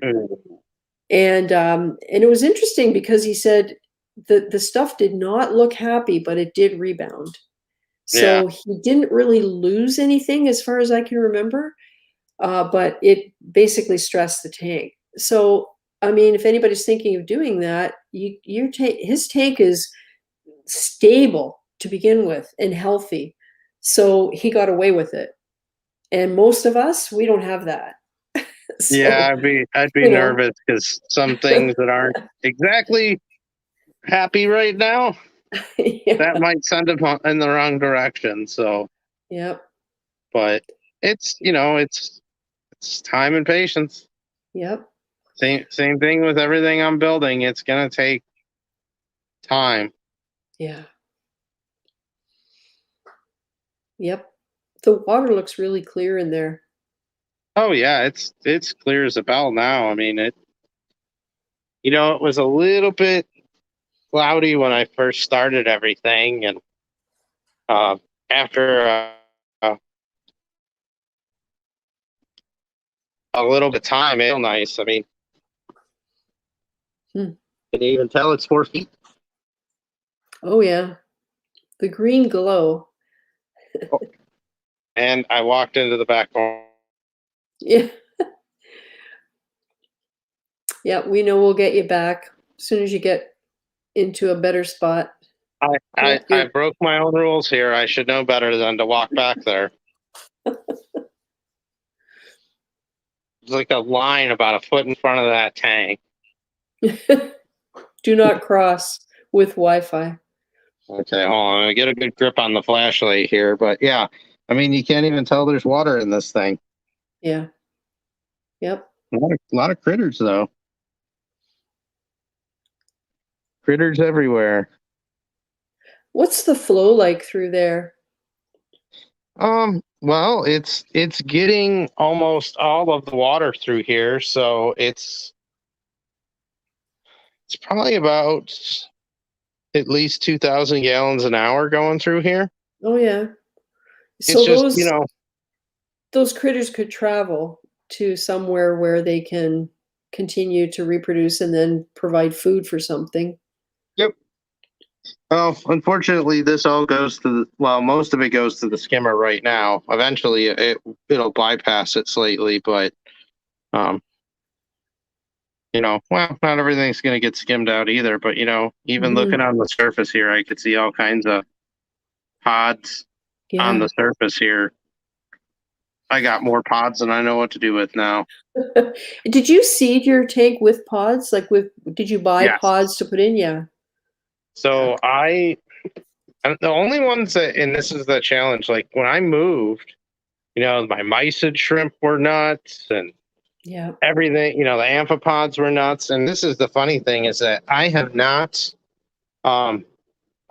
really seen many amphipods. When I moved, I'm pretty sure between the mandarins, the wrasses, and everything else I had when all my fish were still alive, they ate them all. Yep. Yeah, because they wouldn't have had a separate place to establish populations to reproduce. Not many of them, no. And then that was the other thing when I moved. I didn't take much rock with me either, so it was very limited in space. So that was also a factor. And then the nice thing is, though, I got like the small jar of like eco pods from Algae Barn. Yep. And that's it. I literally dosed like one jar of that in there. And now I don't even know. Let's see. Yeah, I can't walk back to that tank. Get myself in trouble, but you can't really see too well. But basically everything's crawling now. There's not any part of anything that isn't crawling now, whether it's in here or in here. There are some hydroids in here, although I don't really care about those. So there you go. You've got billions of pods probably consuming your nitrate and phosphate. Well, I mean, I just need, honestly, that's what I need in here is to get some herbivores in and start chipping away at the algae in here because that'll release that back in. Yep. So that's the one thing I don't have. I mean, a lot of my snails all died off. So they, plus the hermit crabs ate a lot of them too. So, yeah. But I haven't been able to get a hold of, and I gotta talk to my local guy on it, is I really need to get some Blackfoot crocus. There's a couple of them possibly still in here, but those are my favorites. Yeah. Well, when I did when I got the tangs in Mollywood, part of what I did was remove rocks that had coral on them that were getting engulfed with algae. And I put them in, I call it the observation tank. And the Desjardins and the purple just cleaned that right up. And so then I put them back in the other tank and they got algae again and I moved them back. But part of that was picking up those rocks out of there, and they were crawling with big pods, which I think are the mysid shrimp. Yeah. But they were probably I want to say at least a quarter, 3/8 of an inch long. You know, they're curled. So I know that I've got like pods galore in there. I did put in some of the Reef Nutrition Tigger pods, and I can't remember the name of the other one. And I want to get some rotifers to put in again into the main system, but I'd really like to seed it extremely well before I add the tank upstairs on, and then I can put more up here, so I have lots. So we'll see. What's the kind of hairy stuff? No, it's just algae. Some hair algae forming. Oh yeah, that's right, because it looks red under white light. That's what I found too. Yeah, there's some hair algae. There were some diatoms in here for a while. There's this kind of clumpy algae down there. So, but I'm seeing spots of purple more Mhm. and more. Like right here. I mean, that's all purple and up nice. Yep. So, and then wow, this rock here is really taken off the Coraline. I can't believe how much is on there in the last couple weeks. Oh, there's my Stereonepthia. Oh yeah. It's almost like an amethyst colored base. Huh. I hope it keeps it. We'll see. Yeah. So, but it's starting to see some Coraline, and that's my big thing that I'm happy to see coming back. It's almost like a benchmark. Once you see that, you know that a certain milestone has been reached.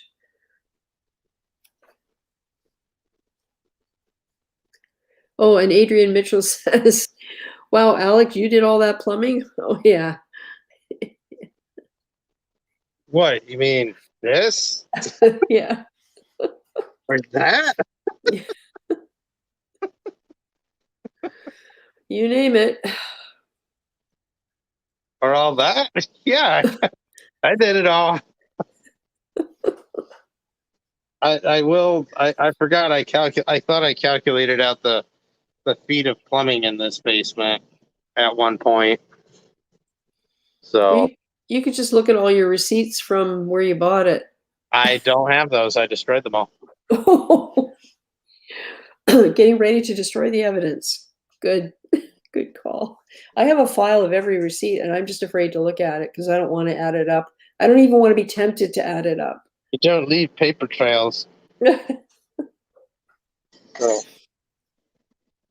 yeah, there's a fair amount of plumbing going on back here. It's gonna get real interesting when this one gets loaded up with water. Oh yeah. So.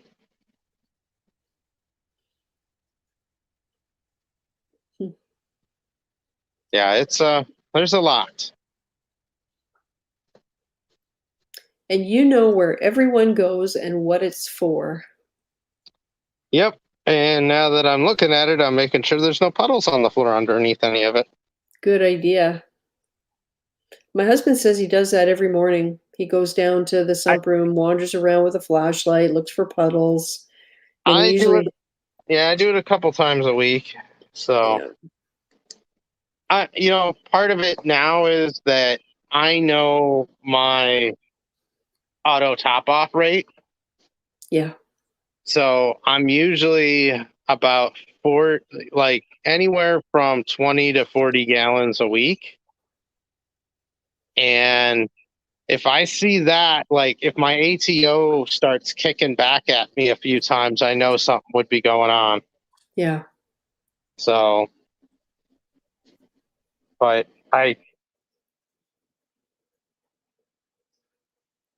Oh, you froze. Sometimes that means the phone is dead. Adrian, I need help plumbing my 180 gallon. Oh, you're back. I walked over there again. I shouldn't have done that. Oh, I was just saying that sometimes the freezing like that means the phone is dead. I still got 30% left. So Oh, cool. So, Adrian is asking what ATO you use, and I don't honestly remember. Is it gravity or a float? Well, I got the ATK. The ATK, So- and that's the Neptune? Yep. So it's just got that little utility pump, Yep. and that little utility pump's just sitting somewhere around this level, and then it just goes straight up, and then hold on. Now I got to see which line's which. It's this line.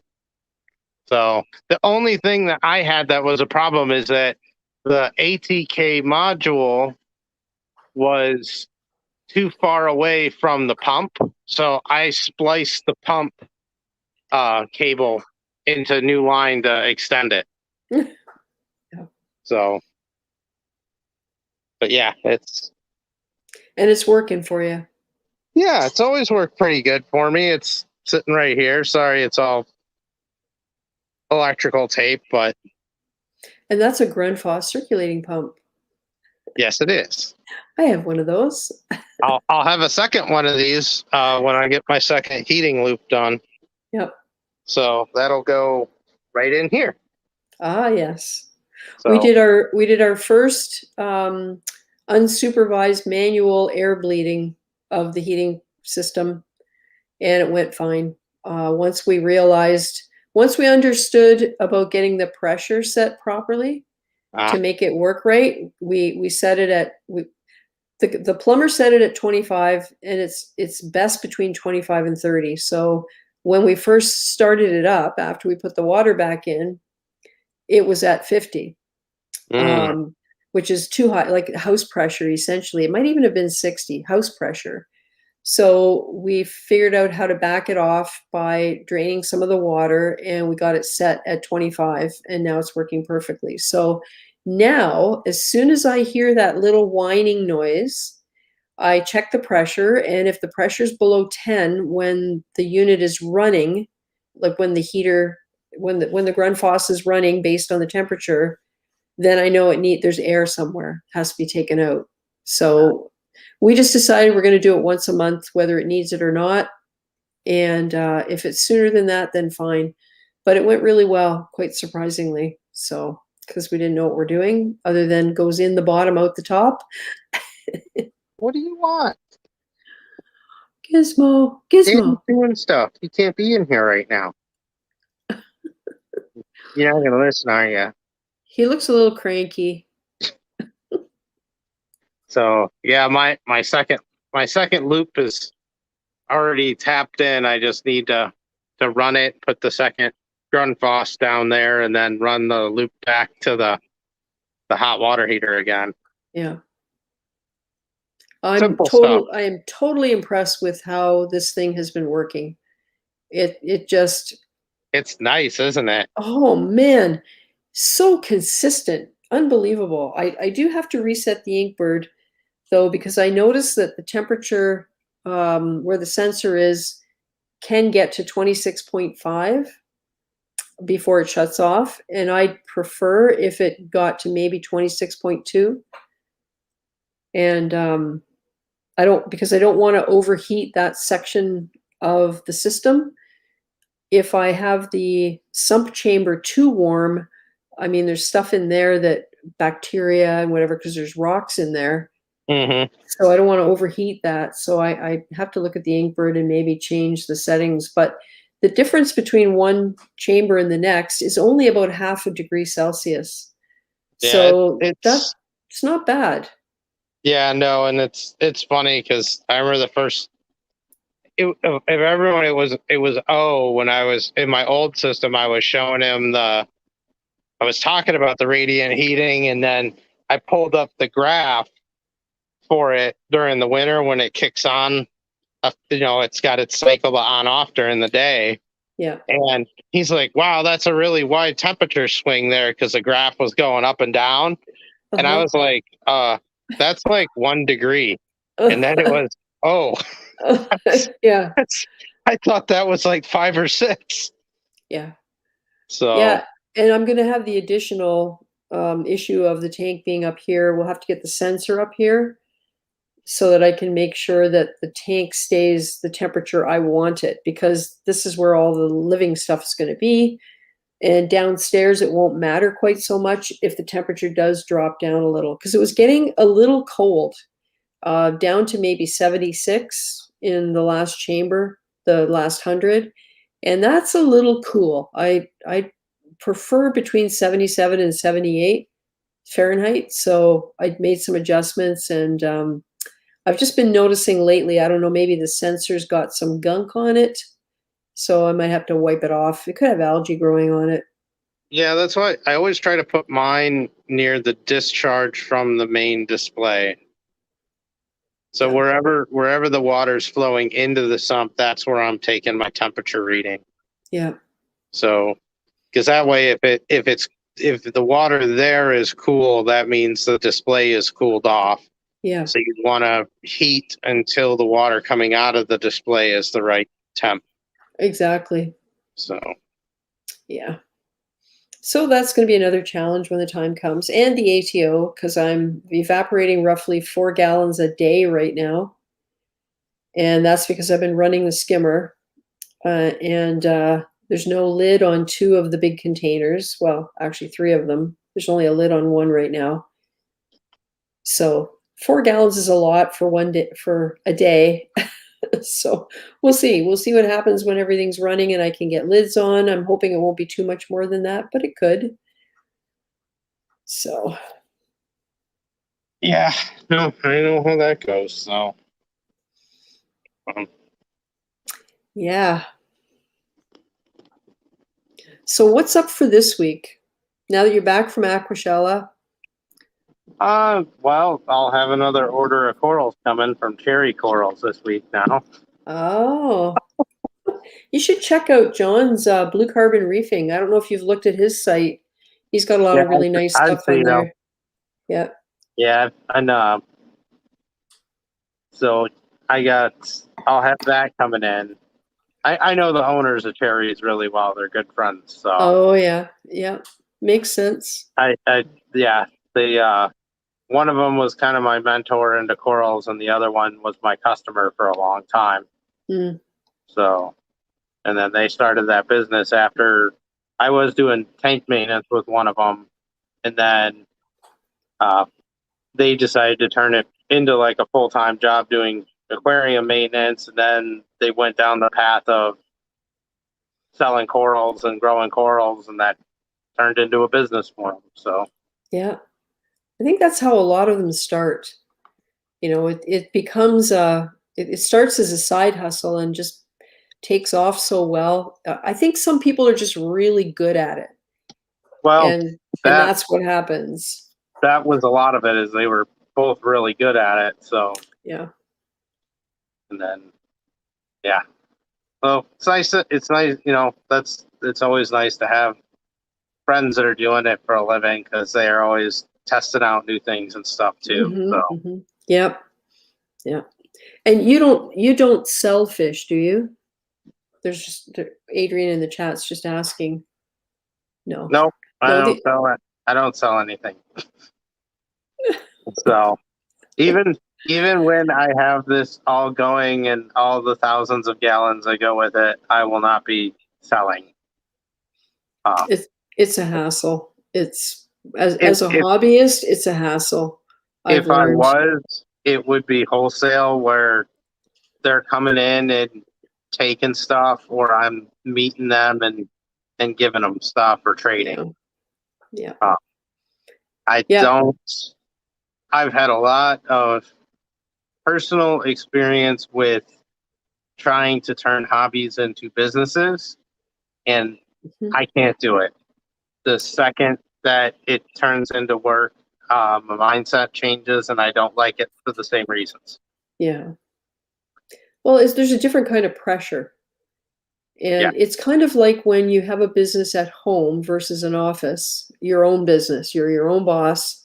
And I ran into that for many years, where that room, that dark room across the front hallway, was my office. And it was everything I could do to stay out of there and just have a private life.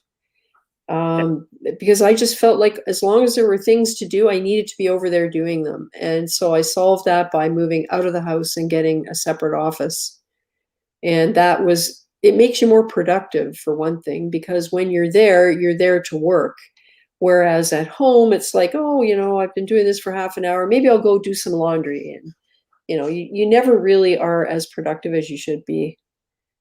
Yeah, So, and just the way that I tend to operate in my professional life is a lot different than, and it does not work. It becomes it is no longer fun, and I don't want to do it anymore. And that, yeah. I kind of did it with this hobby for a bit, and when I was doing aquarium maintenance every day, you go clean 4 or 5 aquariums for a job, and then you come home and you're like, great, I got another 3 or 4 to clean when I get home. Yeah. Just what I want to do. Yeah, exactly. And you're not getting paid for that part of it. No. And yeah, so it just not my cup of tea. And yeah, I'd rather give stuff to people. I would much rather have somebody come and visit the tank, and if I've got frags or corals that I'm thinking of taking to the LFS and they happen to get here before that, I would much rather just give them something, because that it's more fun that way. Giving somebody something they really like, and it's you don't have to go on Kijiji and have somebody go, okay, free stuff on Kijiji is the worst. And I can't remember what coral it was. I had a whole bunch of them and I put free on Kijiji. Well, first question you get is, do you deliver? It's free. You're picking it up. The next thing is, okay, can I come on Saturday? Yeah, you can come on Saturday. Can you tell me what time? No answer. Can you tell me what time? No answer. And they don't show up. Like, it's just, I'm done with that. Not doing it anymore. Yeah. People, it's too hard. I get a friend that comes over, or somebody reaches out for a visit or something. I've done that in the past, and if I had something there, I'll be like, oh, you want a couple things? Okay. Yeah. I'm not going to get bent out of shape there. That's why honestly, if I got that much stuff growing and I got to unload it, I'm going to go to my LFSs that I know, and I'm going to go to friends that own coral farms beyond friends that it might be locals that just need some things. And I'll just go, hey, you guys want to, I got it. I'll crack off a piece of a colony, or you want frags, Yeah, somebody once said to me that I could get more by selling the frags than taking them to the LFS. And I'm going, no, because, well, it's my time, and it's sitting around waiting for somebody to show up, and they come and they get one thing. And don't get me wrong, I enjoyed talking to people, and it was really cool to meet another hobbyist and chat and this and that. But 2 hours goes by way too fast for me standing in uncomfortable shoes in front of my tank. So, So I just take him to the LFS and I get credit. And when he gets a shipment in, he'll send me pictures and see if anything I want. And if I have enough gift cards, I can get those really expensive corals. And so that's kind of working. That's what I'm looking forward to getting back to. That's the philosophy I'm taking. I mean, when you own a business like that, you're taking the risk and the liability on all that livestock. Yep. I could tell you right now, like, I'm a very easygoing customer with my LFS and other people that I buy from, but I hear the horror stories that those owners have to go through. You send out a $2,000 coral shipment to somebody and everything dies. Guess what? As the business owner, generally you got to eat that and give them new stuff.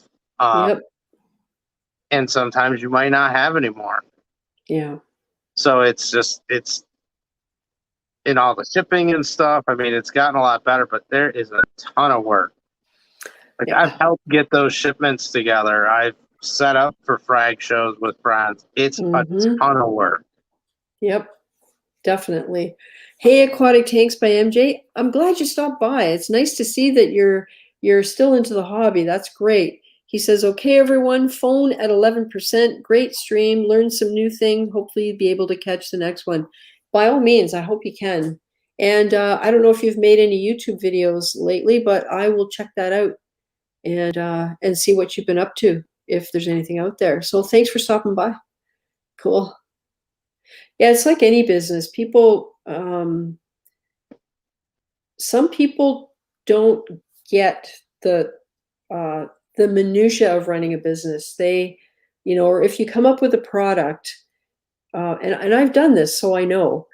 You come up with a product, there's so many things you have to be prepared for. And probably the one that will sink you the fastest is if you're not prepared for success. Because if you have huge popularity of your product and you can't resupply it, people will turn away and find something else faster than you'd ever realize. And I think that's the hardest thing when you're, especially when you're creating a product. I mean, my dad was an inventor. I've come up with all kinds of stuff, not necessarily for reefing, but in my other hobbies that I have.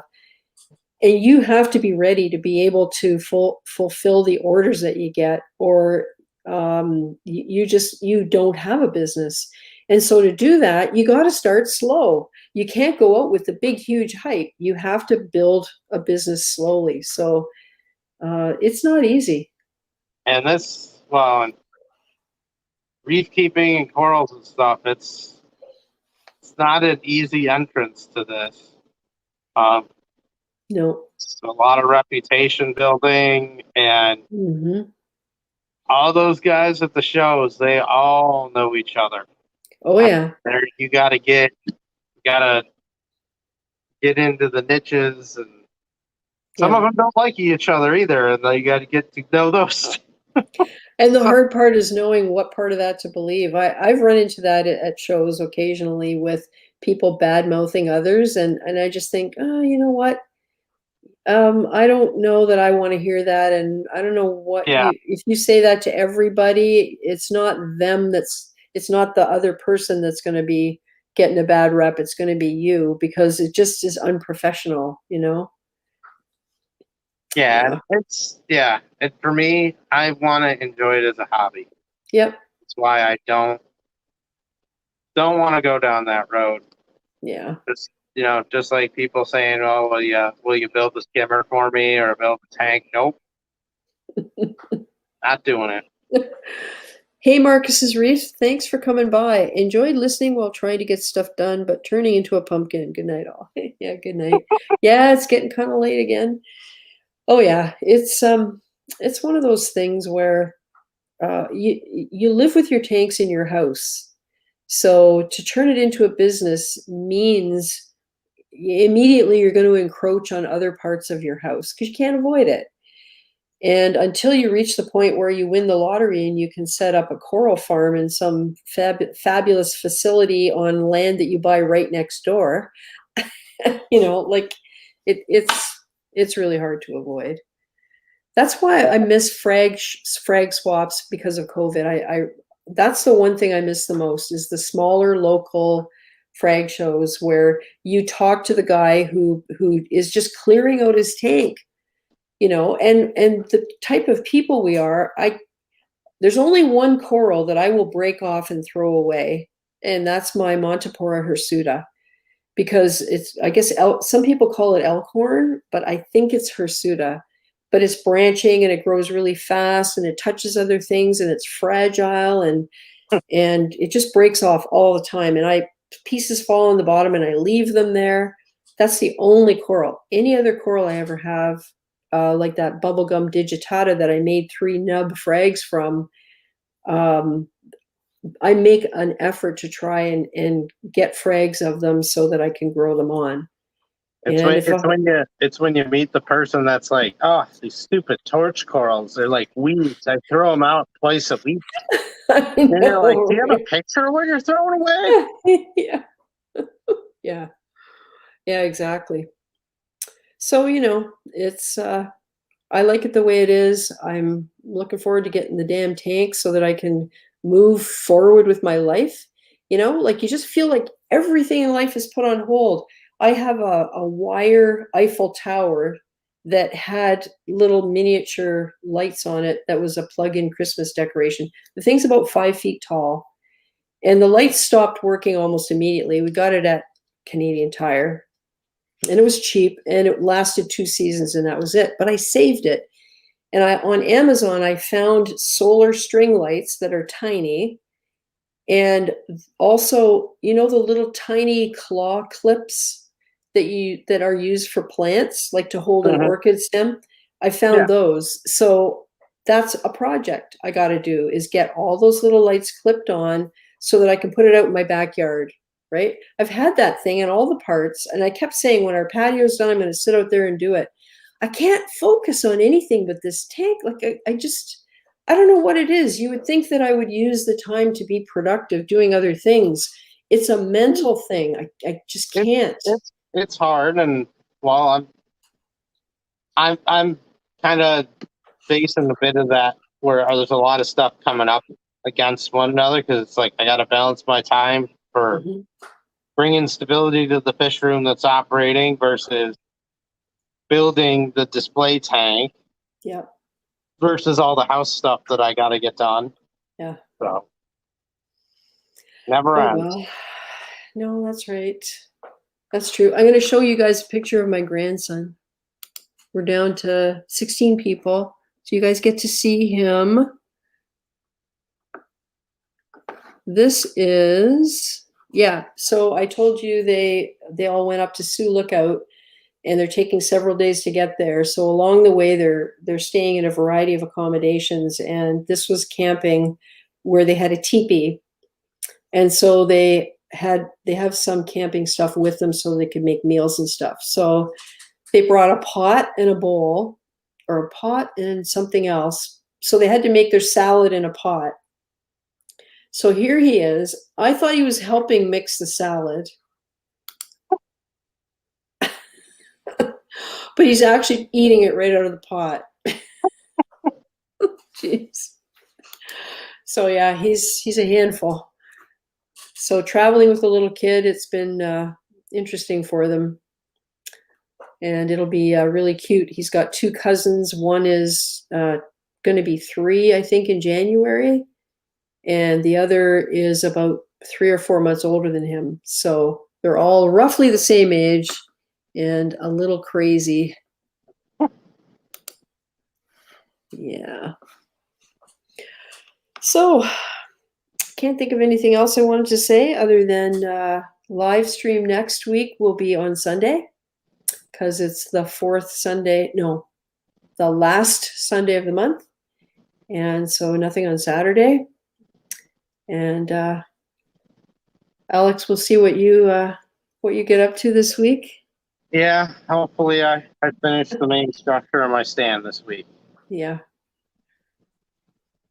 Fingers Yeah, crossed. exactly. Well, I have to clear out this room because I'm sitting at a table under the light canopy. And Tell your husband to do it.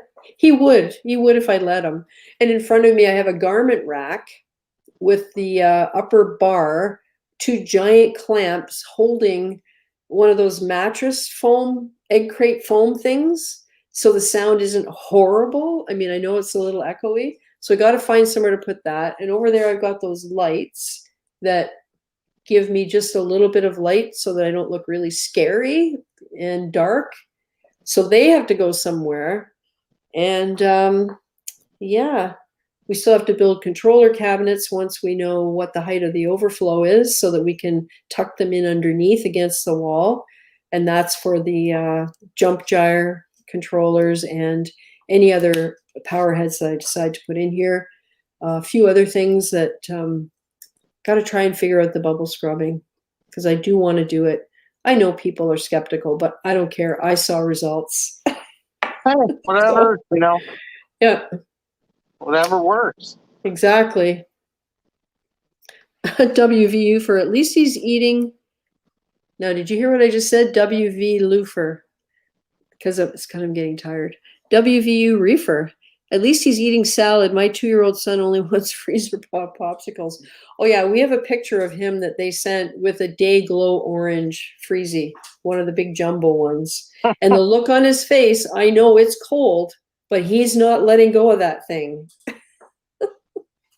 They're crazy. Yeah. Oh, that's funny. Yep. So I guess my next excitement is going to be to get video of the arrival on Monday. And I seriously hope I don't get a phone call. And then I like to delay it. And then the other thing is I really hope it's in one piece and there's no damage after traveling 3,000 miles on a train. I once read about somebody that moved their belongings by rail car to Eastern Canada, and it's a shorter trip. And by the time they got their furniture there and unloaded, almost every screw had worked itself out because of the train, the motion of the train. So, yeah, because I need something else to worry about, don't you know? Oh, Oh, well. All right. Well, I'm going to call it there. It's 11:36, 3.5 hours, about the right length of time, I think. oh, it's a lot of fun as always. Yeah, thanks for coming by because it's always so great to see what you've got going on there and always interesting. And I really also appreciate that people can ask questions, especially because of your experience doing aquarium maintenance and stuff like that, because it really helps. You know, it's hard sometimes to find exact information to a question you ask. So I appreciate that.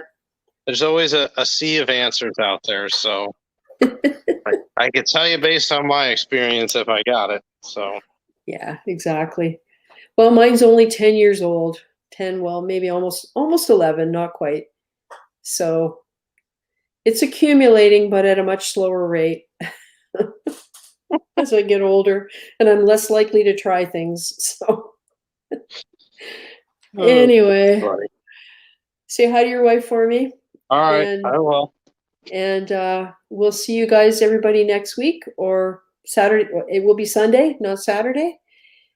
And that's it for now. So good night, all. Stay safe, and we'll see you again. Night.